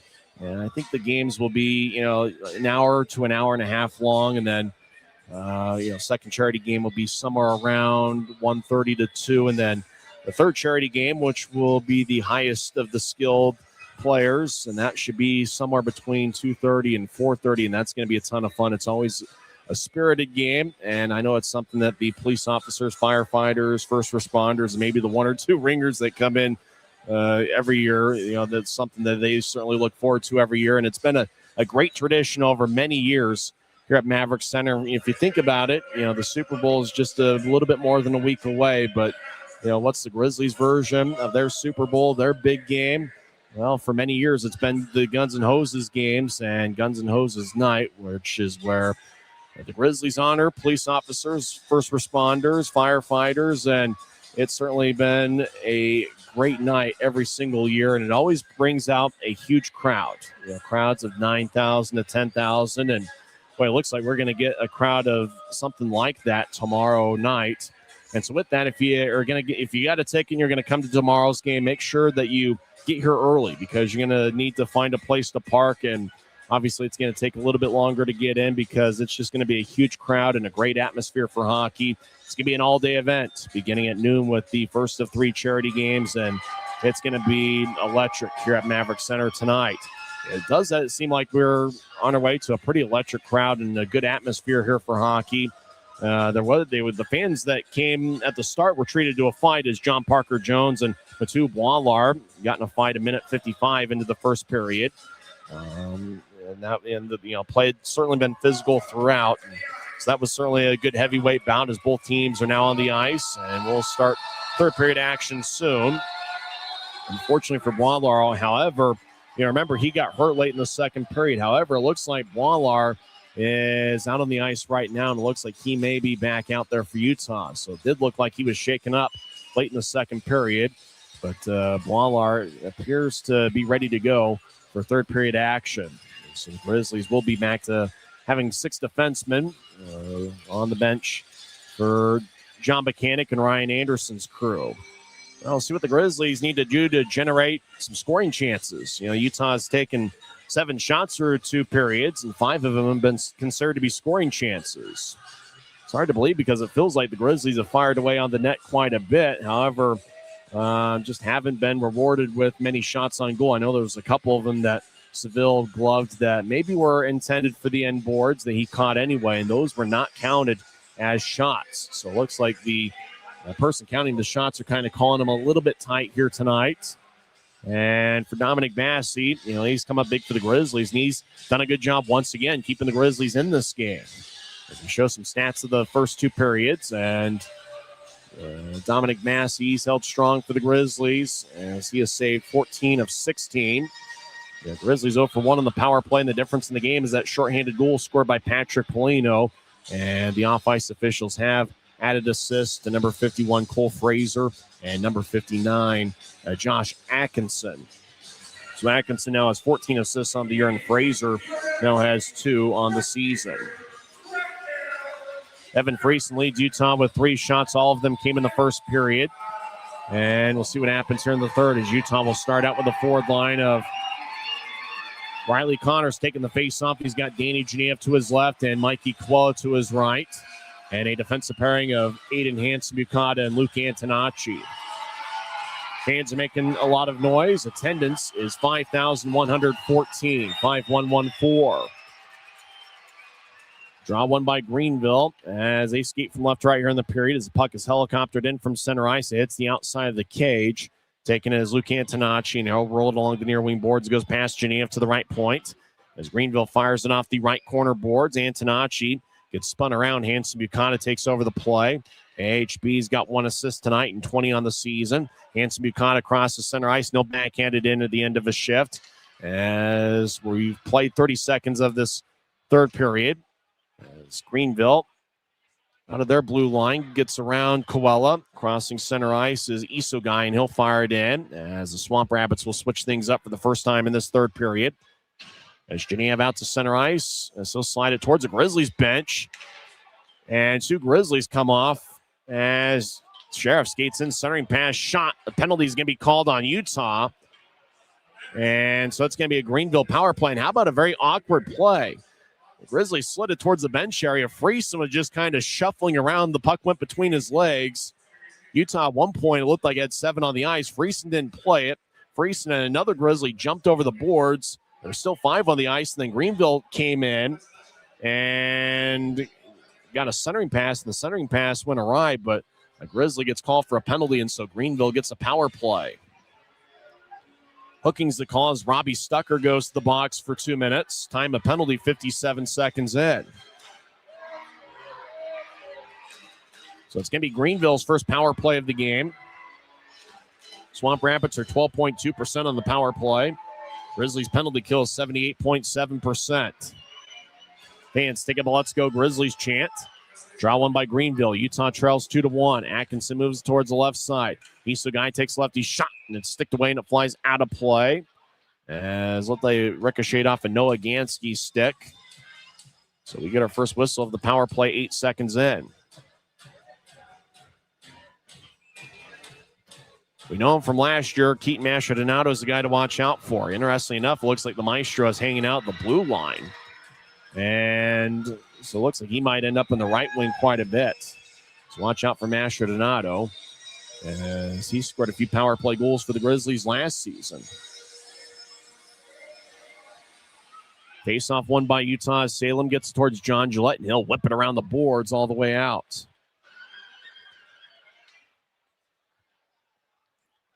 Seville plays behind his net. Greenville over to the left wing. As crossing center ice is Isogai down the middle. Steps over the offensive blue, drops it off. As Polino, who scored a shorthanded goal, loses his balance. Gansky gets it over to Friesen. And Friesen will sky it into the Swamp Rabbit zone. Fans stomp their feet as Grisby leads the charge from section 107. Fans take up a "Let's Go Grizz" stomp. It's not a chant, it's a stomp. As Mastrodonato fires across. There's every action now in the Grizzly zone. Greenville gets up top to Atkinson, the left point. Over to Isogai, just inside the left circle. Now Mastrodonato, right wing, dangling back and forth, centers it. And it's off a stick as it looked like more of a pass than a shot. Swamp Rabbits get it across Mastrodonato. Up top as Polino gets to Atkinson, back to Mastrodonato, right circle. Over to Polino, 37 seconds left in the power play. Mastrodonato up top towards Atkinson, who feeds to his left. Now back to Mastrodonato off his stick. He'll roll it back off the end boards of the Grizzly zone. As Lepster collides, now the puck goes to the right circle. It's taken by Grattan. He'll fire it off the boards and chase after it. Atkinson and Grattan collide. Atkinson comes up with the puck. 10 seconds left in the power play. Both teams will switch up skaters. Coming out of the box is Robbie Stucker. Utah is now 1 for 1 on the power play tonight. Now taking the puck is Genev. Genev along the right wing. However, the puck ended up towards Seville, and he gets it poked away. Connors gets to the right wing as Gansky bounces one towards the crease, and it's taken by Greenville to move it ahead. Shandor over towards Ryan O'Reilly. Right wing, he'll take a righty shot, and it goes wide as Bassey did a good job hugging the near post. Coella crosses center ice, and he'll flip it into the right corner of the Swamp Rabbit zone. Connors chasing after it. Getting there's Modry a stride ahead of him. Connors gets knocked down, and he drags down Modry with them. Modry delivers a hit as the puck goes back to neutral ice and beyond as Antonacci will stride after the puck along the near green boards, and he'll slice it past Hanson Buchanan. Genev gets at the Greenville line. And puck back to center ice. Skied in by Hanson Buchanan off the glass. Grizzlies will switch up forwards. We played about 4 minutes of this third period. And Greenville still leads 2-1. Interestingly enough, not a shot on goal registered by either team here so far in the 4 minutes. From new tries, Greenville rolls it on towards Bassey, who covers up, and that's considered to be a shot. So that's the first shot on either team here so far in the third period. So Greenville's up to 17 shots, the Grizzlies 7. So faceoff's going to be over in the right circle. And talking things over is the Greenville forwards. Clausen is going to be taking the draw for Greenville against Schreifels. Greenville wins the draw. Murray right side. Shot kick save off the left pad of Bassey. And that was about ankle high as Hanson Buchanan off an ankle of Brackett. Antonacci off the stanchion to the middle of the ice. Puck hit the opposite over Parker's stick. As near the Grizzlies bench, Schreifel and Sneed battle with two Swamp Rabbits. And now the puck goes out to new tries where Greenville gets it. And Sheriff spins the puck along the boards as the Swamp Rabbits make a full line change. So Greenville's up to 18 shots. Grizzlies with 7. Hanson Buchanan to the middle of the ice. They'll get it ahead to Lebster. Reed Lebster left wing. Skates towards the corner. Now Lebster gets up top. Salem right lefty shot goes wide.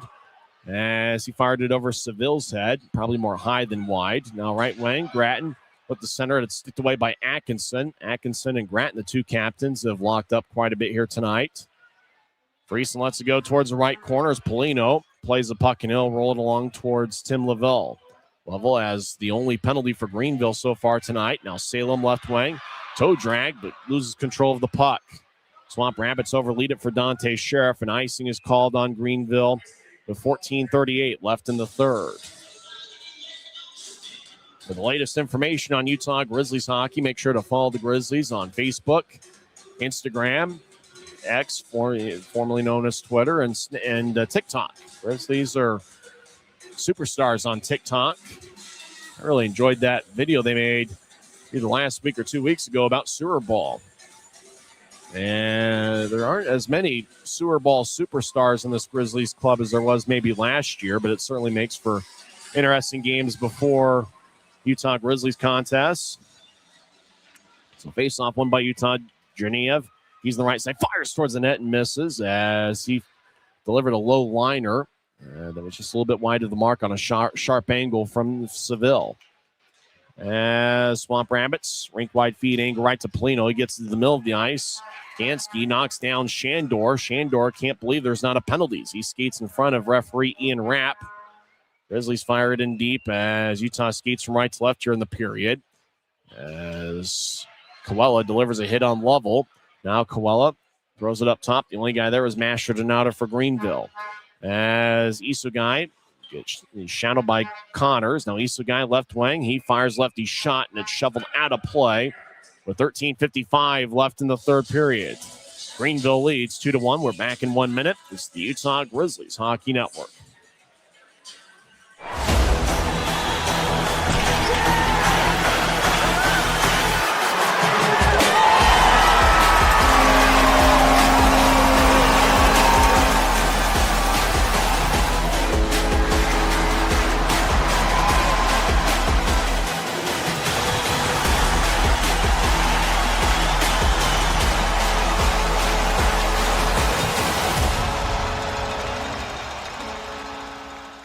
From commercial to recreational truck accessories, Mountain Land Truck Outfitters has got what you need. Flatbeds, spray and bed liners, lifts and leveling kits, wheels and tires. Mountain Land Truck Outfitters proudly uses a brand you know and trust. And with our experienced, knowledgeable, and friendly staff, your visit here will be informative and enjoyable. Stop into our convenient location in Provo at 265 South 100 West or call 801-225-4637 to get a quote for your fleet or individual truck. Mountain Land Truck Outfitters.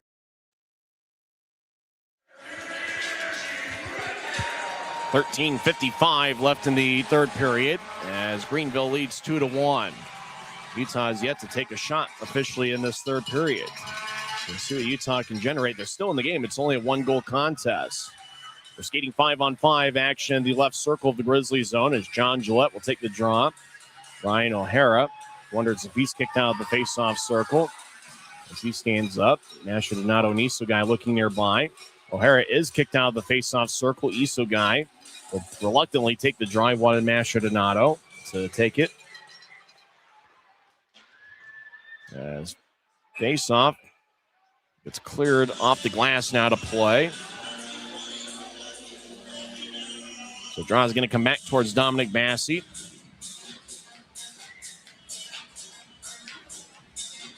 Same teams tomorrow night. Guns and Hoses Classic, one of many great promotions and traditions that are going to be ongoing during the second half of this season.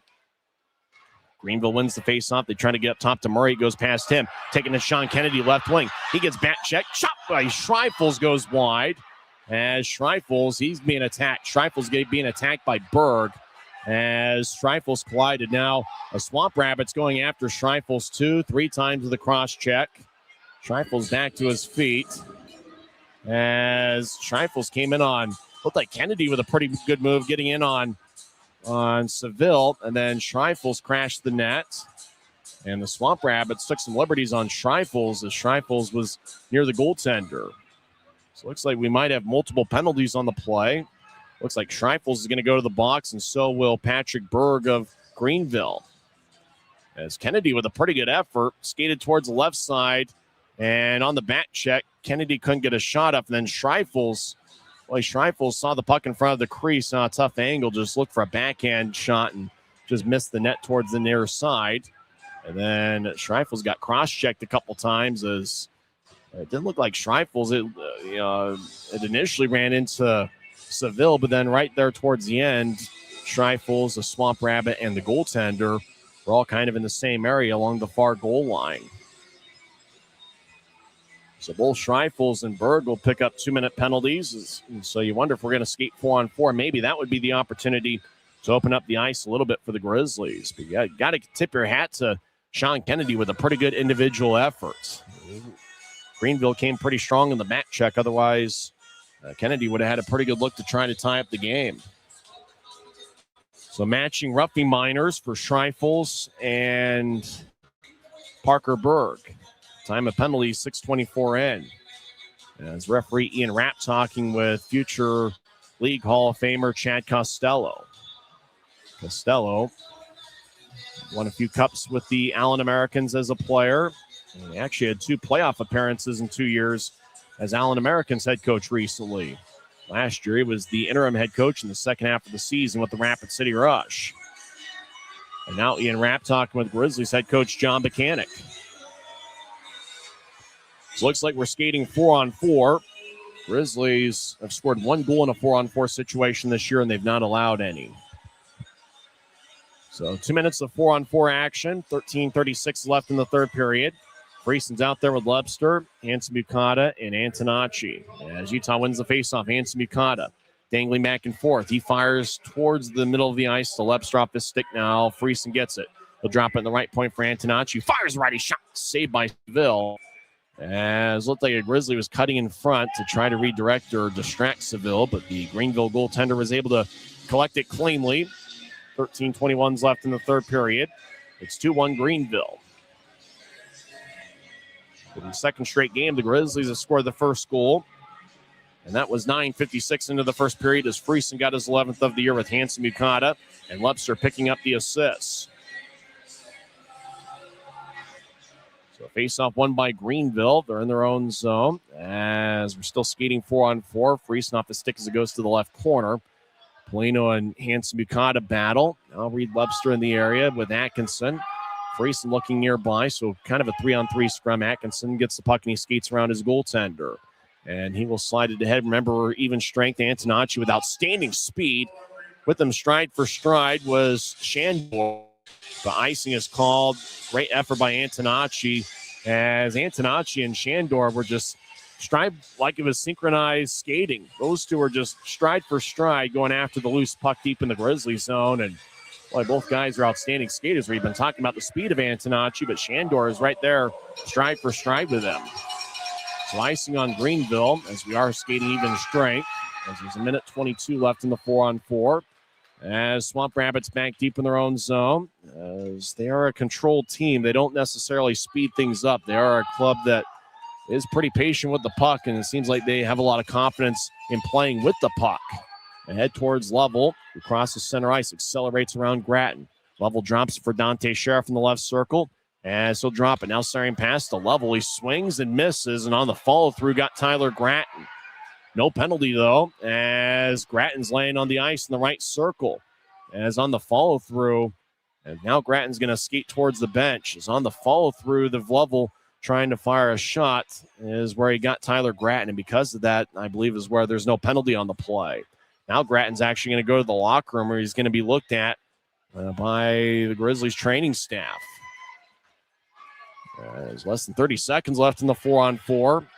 So Grizzlies are without the captain for right now as he's going to the locker room as he got hit on a follow-through from Tim Lovell.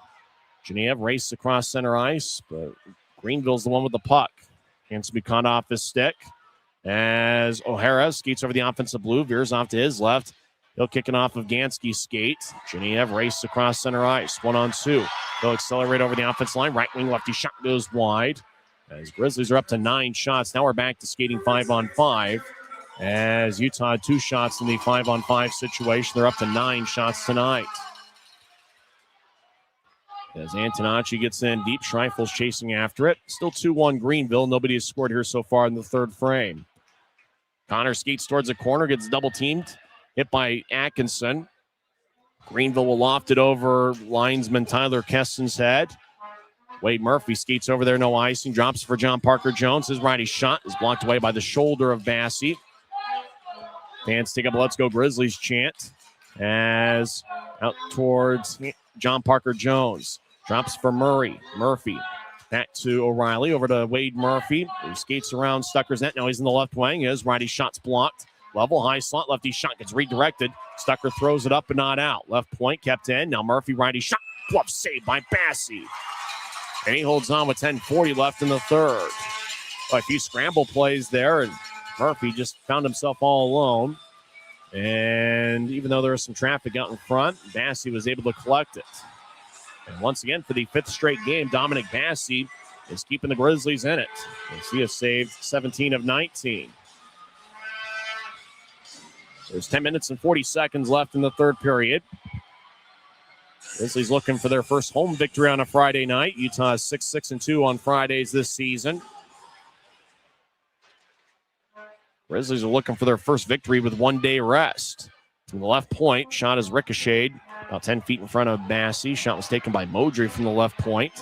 As Mike Gillette gets hit in the back by Brian O'Reilly. Gansky will sky it out to center ice. It looks like it might hit the video board and go out of play. Murphy arguing something with the referee. And it's going to be a perfect penalty on Wade Murphy. So boarding's going to be the call on Murphy. He can't believe it, but he's going to go to the box. Murphy shakes his head back and forth as they show the penalty Sneath. As Murphy ran into Sneath from behind, and that's where the penalty was called. So it's going to be Utah's second power play of the game. Utah will have a 5-man unit. Friesen, Gillette, Lebster, and Hanson Bukata. And it's John Gillette that's taking the spot of Tyler Grattan, who's currently being looked at in the locker room. As a faceoff won by Greenville, or make that Utah, as Gillette over to the right side. Greenville at the faceoff win, though. Hanson Bukata over to Genev in the left wing. Cross ice, Lebster, right side, take a righty shot, saved by Seville. Rebound goes back towards Lebster. He's along the far wing boards. Grizzlies skate from right to left during the period. Genev rolls it back to the right corner for Lebster. Reed Lebster, 21 goals this season, 4 on the power play. Is up top. Hanson Bukata, 11 power play assists. Over to Lebster. He's in the right point. Lebster's got the blue line near his ankle. Now Lebster to the left side. Skates towards the left circle. Centering pass to Gillette. Picks off the Seville. Greenville gets it and they clear it out. Boy, Gillette just couldn't collect the pass cleanly. Along the left shoulder of Isaiah Seville, the Greenville goaltender. Lebster drops it to Genev at the Utah line. Skates down the middle. Push it to his right. He's bounced to the middle of the ice. Taken by Tim Lovell, who will sky it kind of like a knuckle puck towards Bassey. Halfway through Utah's power play. It's their second of the game. It's the middle of the ice, Reed Lepster. And so get to neutral ice. He'll drop it for Genev at the Utah line. Crosses center ice, steps over the offensive blue.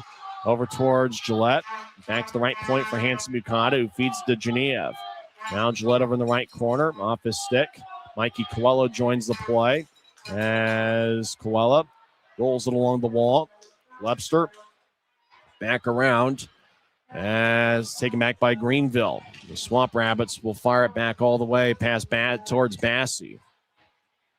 So both teams will switch up skaters. About 20 seconds left in Utah's power play and 8:40 on a moving clock, third period. 2-1 Greenville. As Connors over the offensive blue accelerates, now drops for Salem in the left wing. Salem fires towards the net, saved by Seville.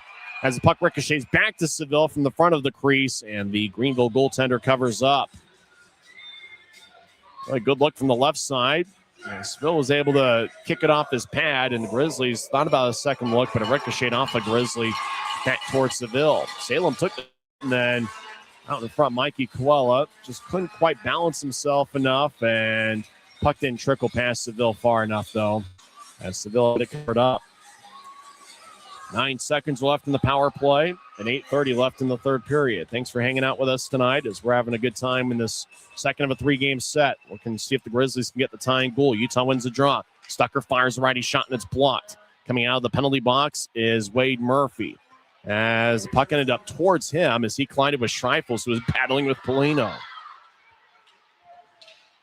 Connors ahead as Coelho gets held up and he's fired on to Bassey. And it ricochets off Bassey towards Utah's backboards. John Kennedy has put together some hard-working shifts today. Right wing feed goes tape to Mike Gillette. Gillette will bounce to the right corner. TJ Sneath with the puck. He'll spin it along the boards. Boilar chases after it and gets it in the left corner. He overskates it and waffles out to center ice. Bracken off his stick as it goes deep into the Grizzly zone. Gansky runs it down. He's got some pretty good speed for a guy 6'7". Gansky out to center ice, over to Kennedy. Kennedy high slot, lefty shot, kick save off the right pad of Seville as the Swamp Rabbits get the rebound and come back the other way. Crossing center ice is number 12, Ben Poisson. And now deep in the Grizzly zone. Poisson battles with Gansky. Gansky gets thrown towards the glass. Poisson loses his stick. His stick is laying kind of inside the glass, kind of on an awkward angle. A little more than 7 minutes left in regulation. Puck off the glass to the Utah blue line. Hanson Bukata ahead to Freese, but it goes past him. And all the way down for an icing with 7:04 left in the third.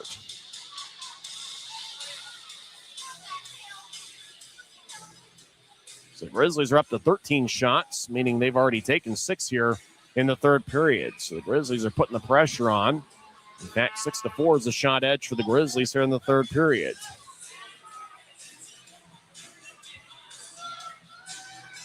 7 minutes, 4 seconds left in regulation. Grizzlies just trying to find a way to get this thing tied up. As Greenville's done a good job defensively in limiting Grizzlies' scoring chances. And Seville, we had mentioned not only with the Swamp Rabbits, but with Ontario in the AHL. He's been a solid goaltender wherever he's been this year. Swamp Rabbits over the offensive blue is Isogai. It's tripped up by Hanson Bukata. Call is going to be made as Isogai crashed along the crossbar across the net. And Isogai drew a penalty as Hanson Bukata tried to find a way to not let Isogai get around him. As Hanson Bukata gets a tripping minor. Tyler Gratton, who's back on the ice, he is now talking with the referee. Wonder if Gratton's talking about the AHP penalty or if he's talking about the high stick that he got. I think he's probably talking about the high stick that he got. As Isogai with pretty good speed, and Hanson Bukata was just one of those. He tried to get a stick in front and try to get the puck. Maybe got a little bit of Isogai who fell down. As the penalty was called 13-17 or 13-16 into the third period. So there's 6:44 left in the third. And the Grizzlies will have a defensive zone draw on the right circle. Tyler Gratton will take the face-off. He's out there with John Gillette, Noah Gansky, and Robbie Stucker. Face-off won by Utah. Stucker gets towards John Gillette, and Gillette will helicopter it all the way towards Seville, the Greenville goaltender. Greenville back in their own zone. As the Swamp Rabbits out towards the right side, Isugai, left wing across the center ice. He'll fire it off of Atkinson's skate. As out to center ice, Polino off of Gillette's stick as the puck will slide back into the Greenville zone. Gillette chasing after the loose puck. Isugai gets there first. As Greenville wants to be patient here on this power play. A little bit more than 6 minutes left in the third period. Still 2-1 Swamp Rabbits. Nobody has scored here so far in the third frame. Greenville over the offensive blue. Wade Murphy, right side, centering pass off the stick of Masher Donato. Both Murphy and Masher Donato are former Stillheads. Like they were teammates with Idaho 2 years ago. Masher Donato, right wing. Shoulder fakes, righty shot, saved by Bassey. Rebound goes towards Gillette. He gets knocked down, and that will do it for the power play. As Murphy slammed his stick on the boards. He is furious. He knocked down John Gillette, and tripping's going to be the call, which is interesting considering it looked like Murphy hit Gillette around shoulder high. So now there's 5:44 left in the third period. We will skate 4-on-4 for 1 minute, and then after that, the Grizzlies will have a 1-minute power play. So second time here tonight, we've had a 4-on-4 situation.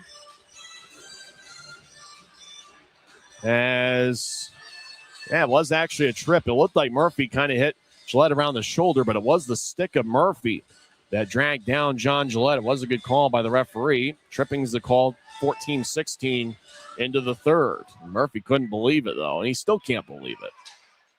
Grizzlies win the draw. They'll throw it from one corner to the other as Coella and Murray collide. Murray's a +12 for Greenville this year.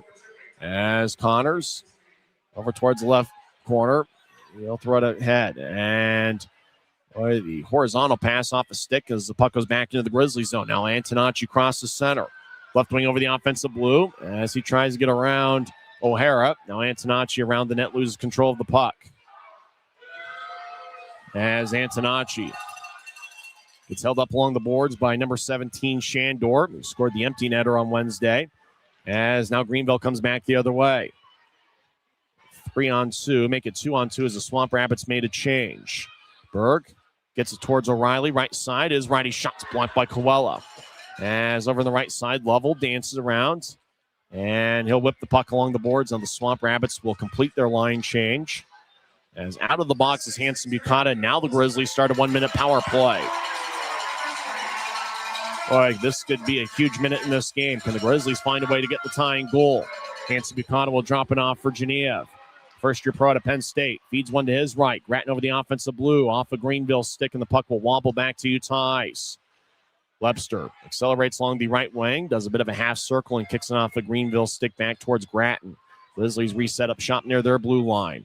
Ahead to the left wing for Lebster off the boards. Lebster looking to get his own pass. Now Grattan left wing. Sorry, pass. Shot, a score!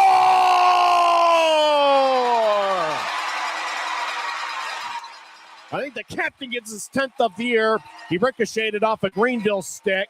It's a power play goal as Utah has tied it up at 2.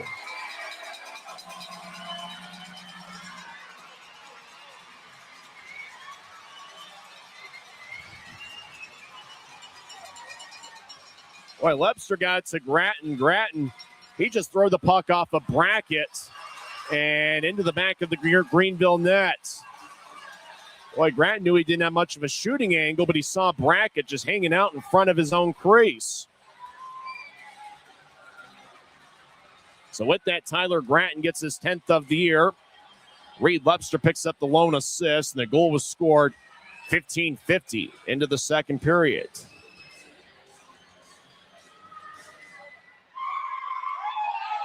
And the fans at Maverik Center are fired up.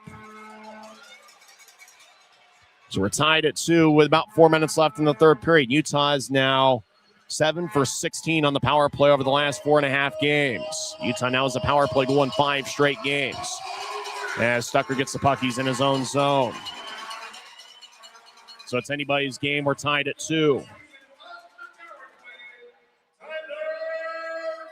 As action at center ice, Salem dances around, pivots, gets it towards Friesen, who backhands it in from just outside the Greenville line as Utah will switch up skaters. So Grizzlies up to 8 shots here in the third period. As Utah with the first period goal from Evan Friesen. And the third period goal on a power play from Tyler Gratton, who ricocheted the puck off of Jack Brackett, one of Greenville's forwards. Puck off the near boards, out to center ice. Hanson Bukata gets the puck and he'll get it towards Gansky. Gansky, rink-wide feed to Schreifels on the right side.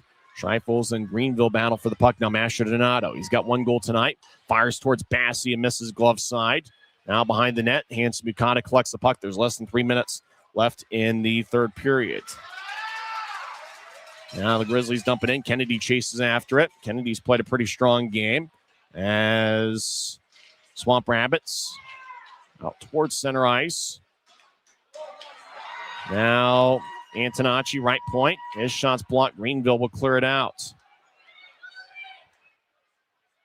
And icing is called on the Swamp Rabbits with 2:31 left in the third. So the Grizzlies will have an offensive zone draw as they have a little bit of momentum here in a 2-2 tie.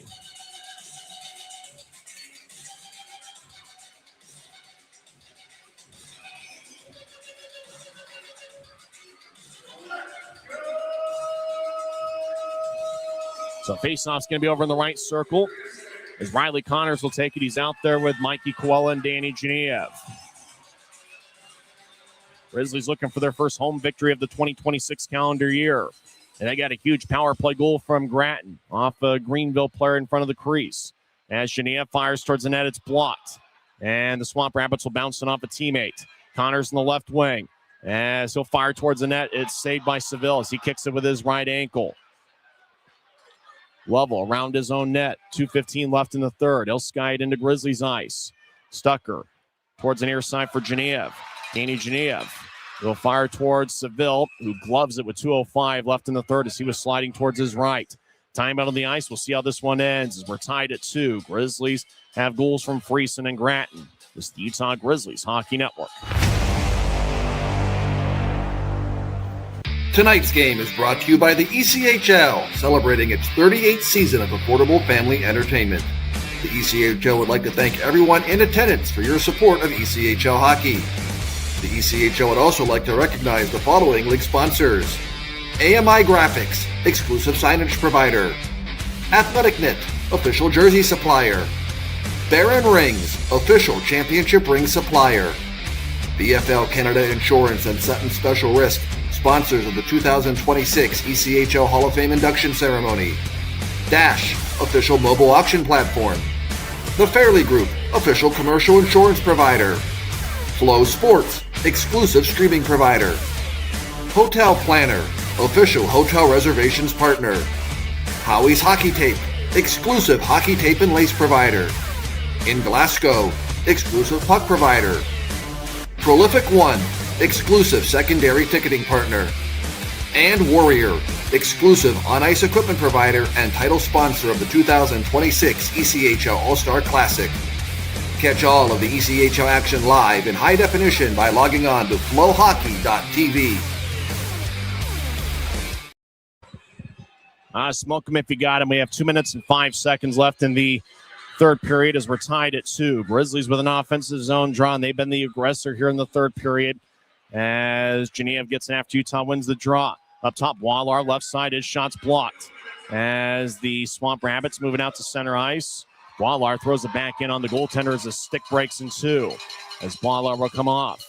Grizzlies challenging Greenville even in their own zone. Up ahead to the left wing. Swamp Rabbits skate in as they get around Stucker. Centering pass, shot, and that one's blocked away. Not sure if John Parker Jones got much of a shot off. A minute 35 left in regulation. Murray fires towards the net. It gets redirected by Jones and goes wide. As puck towards the left point. As Grizzlies come up with it. As Connors off his stick. And he'll fire it over towards his own corner. Puck at neutral ice. Sheriff skates in as he stops in the right point. Sheriff's an outstanding skater. He'll ricochet off of Gratton. Tyler Gratton gets it towards his left for Webster. Webster bounces one to Friesen. Lefty shot goes wide. 1 minute left in the third period. We get a whistle. I think the puck ended up ricocheting off a Swamp Rabbit in the bench. So the whistle blows with 56.5 seconds left in the third.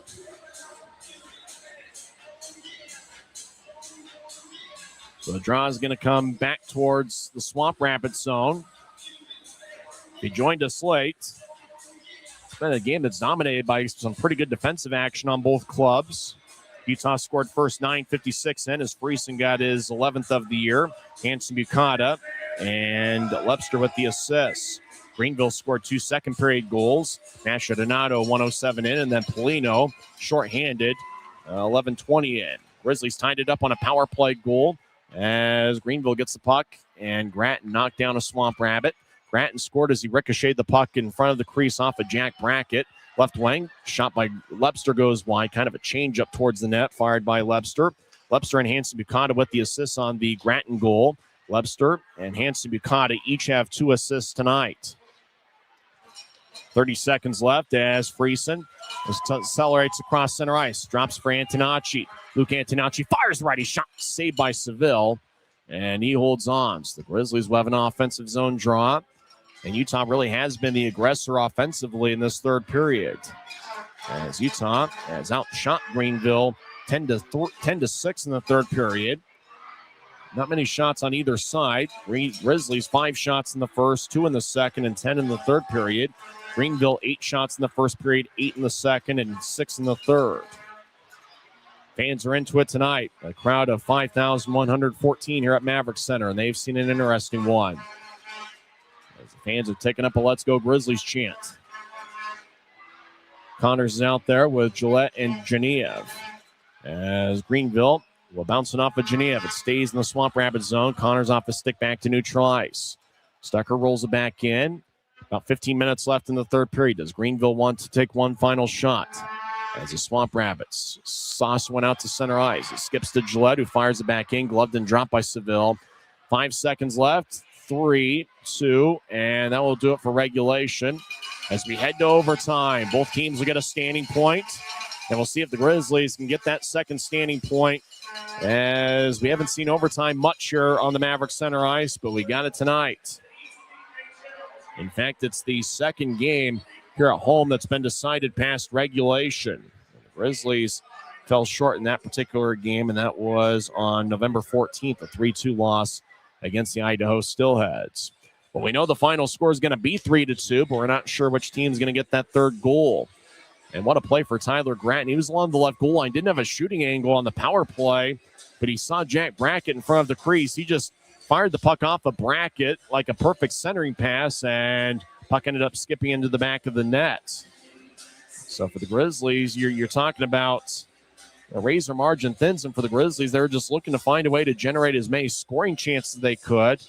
You know, Utah only 7 shots through 2 periods, and the Grizzlies were able to get what they needed. What they needed was a power play, and they were able to get an abbreviated power play there late in the third period and capitalized on it. As Utah now has a power play goal in 5 straight games, and they have 7 power play goals in their last 5 contests. For the Grizzlies, they haven't played a ton of overtime games. Only their second here at home, and it's only the 5th overtime game for the Grizzlies this season. Utah is 1-0-3 officially in terms of what the standings would look like in overtime situations. The basic win-loss record is 1-3 past regulation. Utah's lone overtime victory this season came on New Year's Eve, December 31st, where Maxim Barbashev scored the overtime game winner. In terms of scoring chances of the third period, Grizzlies had 6 and Greenville had 2. The Grizzlies won the faceoff battle 13-8 in the third period. So who's going to be the 3 on the ice to start overtime for Utah? Looks like it's going to be Aiden Hanson Bukata, who has 2 assists, along with 2 forwards, Evan Friesen and Danny Genevieve. Grizzlies will skate from left to right here in overtime.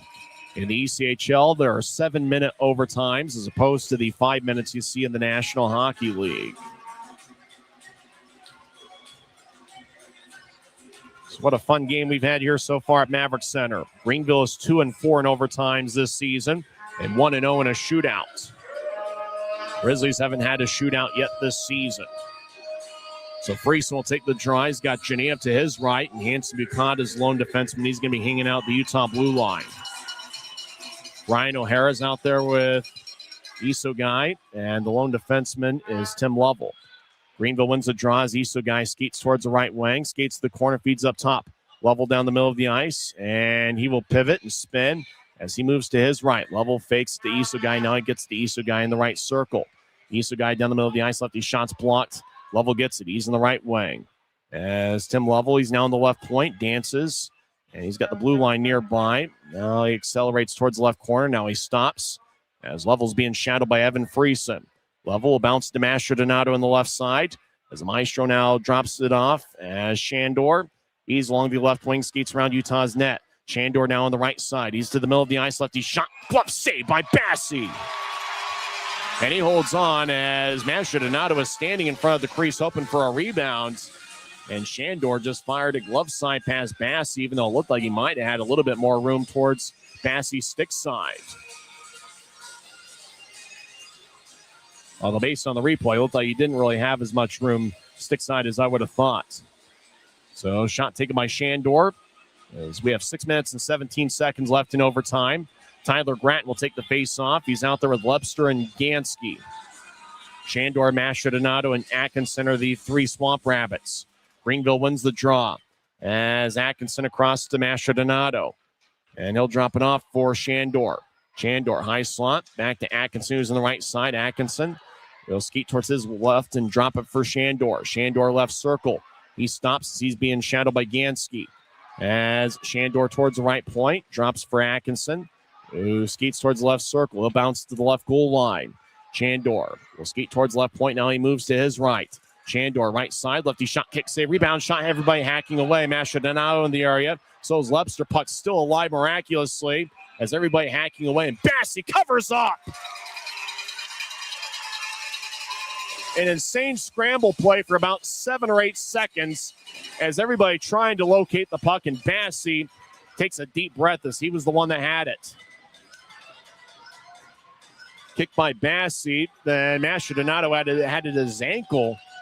And Lebster kind of held up with Masher Donato. Puck still alive as they show the replay. And then Bassi was able to cover up. Boy, Masher Donato just couldn't believe it as he had the puck at his ankle. And boy, if he would have just found a way to just tap it, it looked like he had a chance at it for a good 4 or 5 seconds. So face off over in the left wing, and it's won by Greenville. Polino scored the shorthanded goal late in the second period. He gets towards Dante Sheriff as the Swamp Rabbits will back it out. 5:26 on a moving clock here in overtime, tied at 2. Berg down the middle of the ice, lefty shot saved by Bassi. Rebound goes to Stucker. Ahead to Riley Connors. Fans having a good time. Very few people have left for the exits. Stucker to the middle of the ice. He's along the near wing. Now he gets challenged by a Swamp Rabbit. Connors gets the puck from Stucker. Riley Connors along the near side. Now across the center ice right wing. Gets around Sheriff. Now Connors towards the right side. Centering pass is a little bit behind. It looked like Murray might have gotten a piece of it. Sheriff passed him all the way down deep in the Grizzly zone. Antonacci collects the puck. He'll skate around Utah's net and drop it as it goes towards John Gillette. Gillette behind his own net as the Grizzlies will get Connors off the ice. He's replaced by Schreifels. Now John Gillette will come off the ice. He's replaced by Mikey Coella. 4.5 minutes left in overtime, tied at 2. Grizzlies 18 shots to Greenville's 26. Antonacci still in his own zone. Skates around Utah's net. Now he'll backhand feed it. It's picked up by Isogai off his stick. Now taken by Mikey Coella. 2-on-2. Coella with momentum. Loses control of the puck. Level ahead towards Isogai. As he's towards the center ice area. He'll drop it to his left. O'Hara back towards Isogai in the left circle. Makes a nice move on Coella. Skates in backhand shot. Glove save by Bassi. And Dominic Bassi saves the day. As what a great move by Greenville. Just kind of slithered their way around the Grizzlies defense and cut horizontally towards the far side. Isogai backhand shot and right into the glove of Dominic Bassi. So that keeps it a 2-2 game with an even 4 minutes left in overtime. The three that started overtime are on the ice. Friesen, Genev, and Hanson Bukata. Shandor, Masher Donato, and Atkinson out there for Greenville. They had a shift that produced a couple scoring chances. Their first shift of overtime. Draw one by Greenville. Mastrodonato, he's in the right point, dangling back and forth. Gets it to Shandor. As Shandor back to Mastrodonato in the right point. As Mastrodonato sauces it to Shandor to the middle of the ice. Shandor skates towards his right. Now he stops in the right point. Over to Atkinson. He fires lefty shot, saved by Bassey. Everybody hacking away. Hanson Buchanan gets the rebound. He'll get it ahead to Genev. 2-on-1. Genev skates towards the left wing. Toe drag, lefty shot, and a save by Seville. Boy, Genev patient with his approach, but couldn't get it past Seville. Shandor across the center ice left wing. Dances around as he'll get to the left point. Swamp Rabbits in the offensive zone. Berg being shadowed by Genev. As Berg dancing around to the right point. Hanson Buchanan challenged him. Hanson Buchanan pushes the Swamp Rabbit. But somehow holding on to the puck was Berg. Puck slides towards an area ring boards. Foot race won by Sheriff. One step ahead of Friesen. Swamp Rabbits will back it out into their own zone with Patrick Berg. Now there's less than 3 minutes left in overtime. We're still tied at 2. Berg being shadowed by Lebster. Berg drops it for Dante Sheriff. And Sheriff will station himself in his own zone. Now he accelerates across center ice. Sheriff over to his right.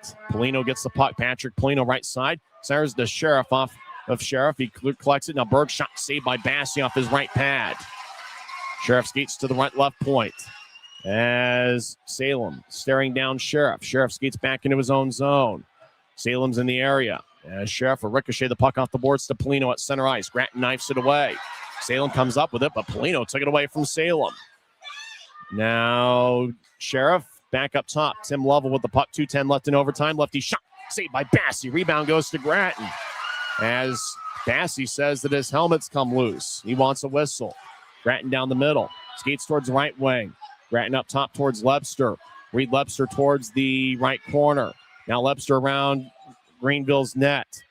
Lebster down the middle of the ice. Utah looking for their first overtime home victory this season. Lebster across the right point for Gansky. Gansky will feed it back to center ice for Riley Connors. 1:38 left in overtime. If we were playing by NHL time standards, we'd already be in a shootout. Connors accelerates down the middle of the ice. Toe drag. Righty shot goes just wide. He had plenty of steam on the shot, but it missed.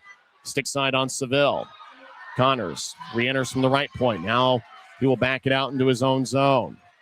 Grizzlies playing a slow-down game here with 1 minute and 15 seconds left in overtime. We're still tied at 2. Now the whistle blows as Bassey says that he's got to work on his helmet.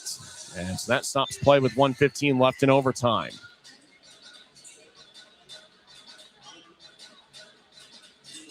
As Ian Rapp, it looked like about a minute ago, Bassey said, he needed some work on his helmet. And I think that Ian Rapp was looking for a non-scoring chance type of moment to stop play. I think it's what Ian Rapp was telling Bassey.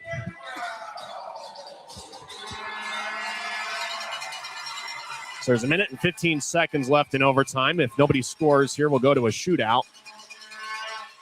As draw one by Greenville. Grizzlies not played in a shootout yet this season. Issa guy over the offensive line tries to split a double team as Issa guy gets spun around by Friesen. 1 minute left in overtime.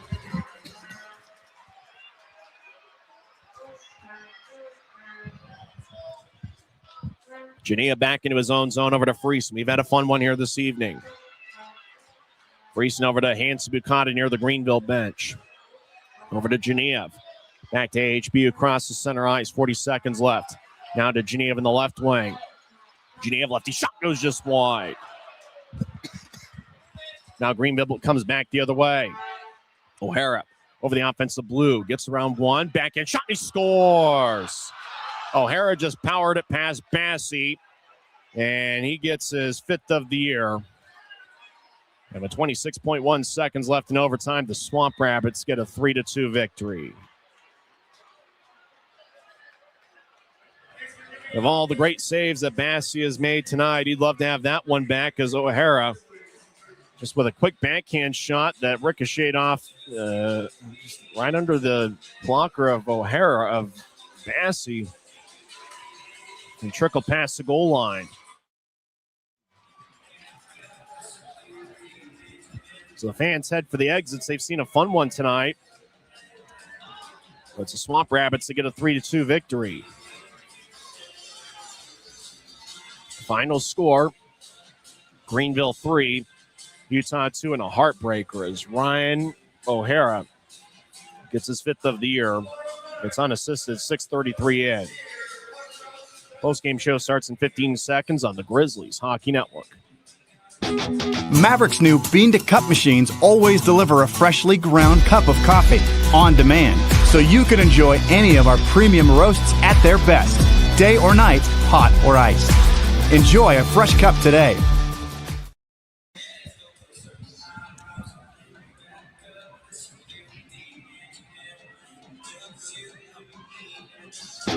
Maverik's new bean-to-cup machines always deliver a freshly ground cup of coffee on demand, so you can enjoy any of our premium roasts at their best, day or night, hot or iced. Enjoy a fresh cup today.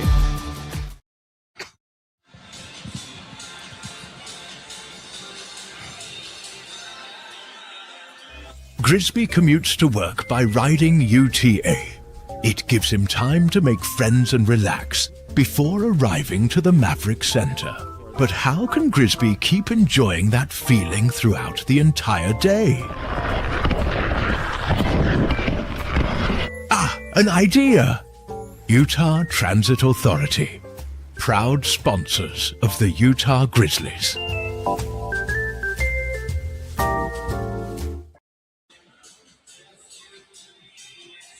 Well, it was a tough one for the Grizzlies. It could have gone either way. Utah had some good chances in overtime, and eventually Greenville's Ryan O'Hara scored unassisted, 6:33 in. Just didn't fire it high, didn't fire it low, just kind of a backhand shot that made its way through Dominic Bassey. So with that, it's a 3-2 Swamp Rabbits victory. Grizzlies scored first tonight as Evan Friesen found the back of the net for the 11th time this season. Hanson, Bukata, and Lepster each picked up the assists. And that was 9:56 into the first period. And that gave Utah a 1-0 lead. It's the 16th home game for the Grizzlies this season. And it is the 7th time here at home where the Grizzlies have scored the first goal.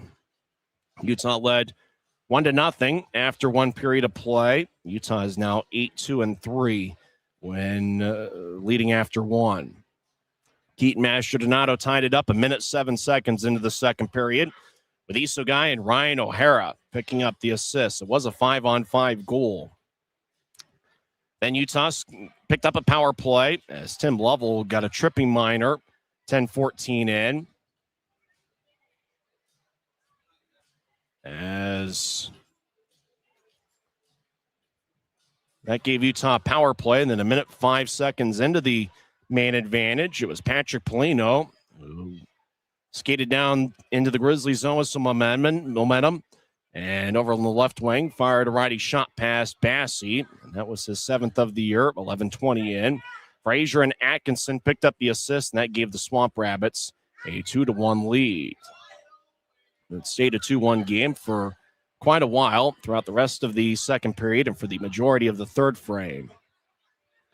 Utah got a 1-minute power play as 13-16 into the third period. Hanson Bukata got a tripping minor. Exactly 1 minute later, Wade Murphy picked up a tripping minor, 14-16 in. And so they skated 4-on-4 for 1 minute. And then after that, Grizzlies had a 1-minute power play. And 15:50 into the third period, Tyler Gratton skated along the left goal line.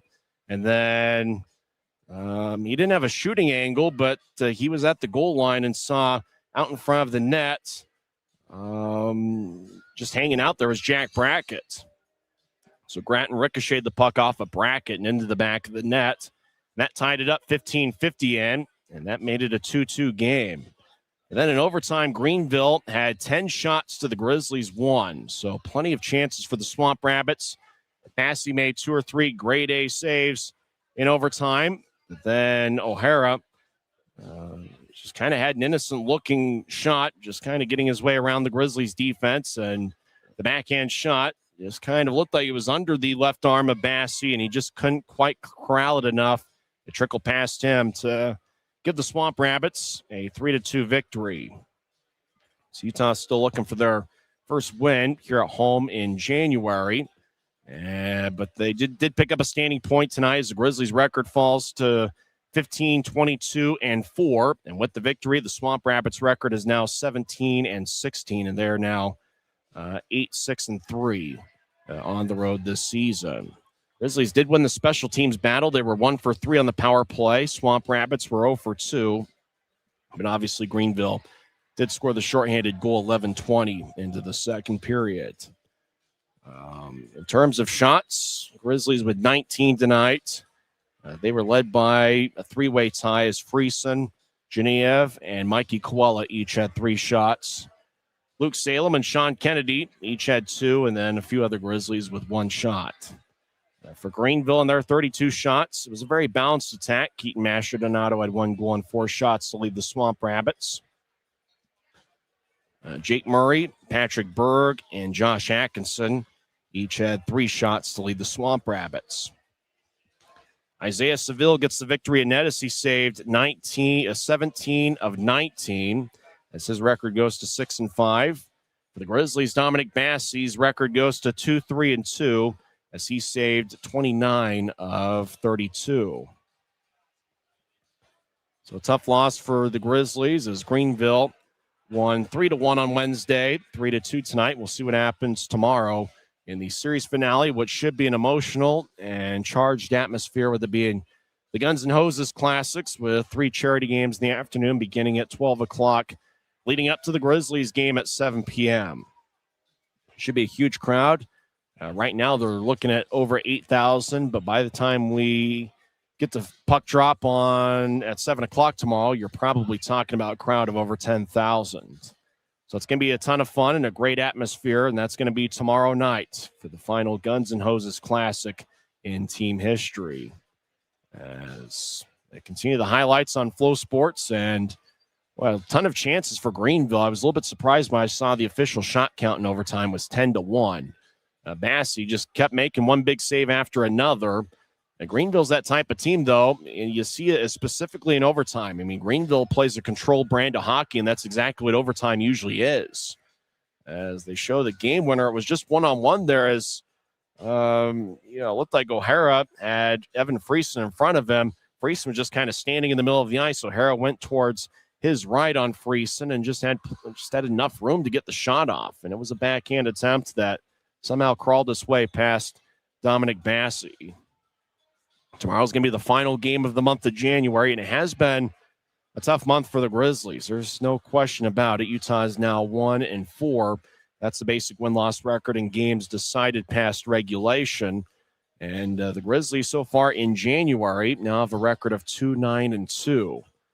But tonight there are a lot of encouraging things. You know, Evan Friesen played pretty well, and just like in the 2 games in the Rapid City series that the Grizzlies won, some of their best players were their best players. As Reed Lepster and Aiden Hansen-Bucati each had 2 assists. And with the 2 assists for AHB, now leads the club with 21 assists on the year. And with the 2 points for Reed Lepster, he breaks the tie with Danny Genevieve, as Lepster now has 35 points this season, 21 goals and 14 assists. And Danny Genevieve is stuck at 33 points. Genevieve had 3 shots, and he has taken 3 or more shots now in 32 of 41 games this season. Well, we'll see what happens tomorrow. It will be the 3rd game in 4 days, so both teams should have a little bit of petro and a little bit of energy. Utah did roll with 17 skaters tonight. The last time the Grizzlies had a game where they had the full complement of 18 skaters was on Saturday, January 3rd, against the Wichita Thunder. 3 stars of the game. The 3rd star goes to Tyler Gratton, who scored the game-tying goal, and that was 15:50 into the 3rd period. 2nd star goes to Patrick Polino, who scored the shorthanded goal in the 2nd period. And the number 1 star goes to Ryan O'Hara, who scored the game winner, 6:33 into overtime. O'Hara ended the night with 1 goal and 1 assist. He was a +2 and had 1 shot. So Ryan O'Hara is the number 1 star of the game. Well, make sure to join us tomorrow. It should be a ton of fun and a great atmosphere for hockey, as it will be the final Guns N' Hoses Classic in team history. Well, that'll just about wrap things up. Thanks for hanging out with us tonight. What turned out to be a wild just about 66 minutes hockey game that was won by Greenville in overtime. 6:33 in as Ryan O'Hara got his 5th of the year. Time of game was 2 hours and 41 minutes, and a good crowd of 5,114 were at Maverik Center as the Greenville Swamp Rabbits defeat the Grizzlies 3-2 in overtime. 4th time the Grizzlies have lost past regulation this year as their record goes to 15, 22, and 4. And Greenville gets their 17th win as their record is now 17, 16, and 4. We'll talk to you tomorrow evening, 6:50 pregame show, 7:10 face-off. I'm Tyson Whiting, and I'm just pursuing my dream, and that's to someday get to the National Hockey League. You've been listening to the Utah Grizzlies Hockey Network. Good night, everybody.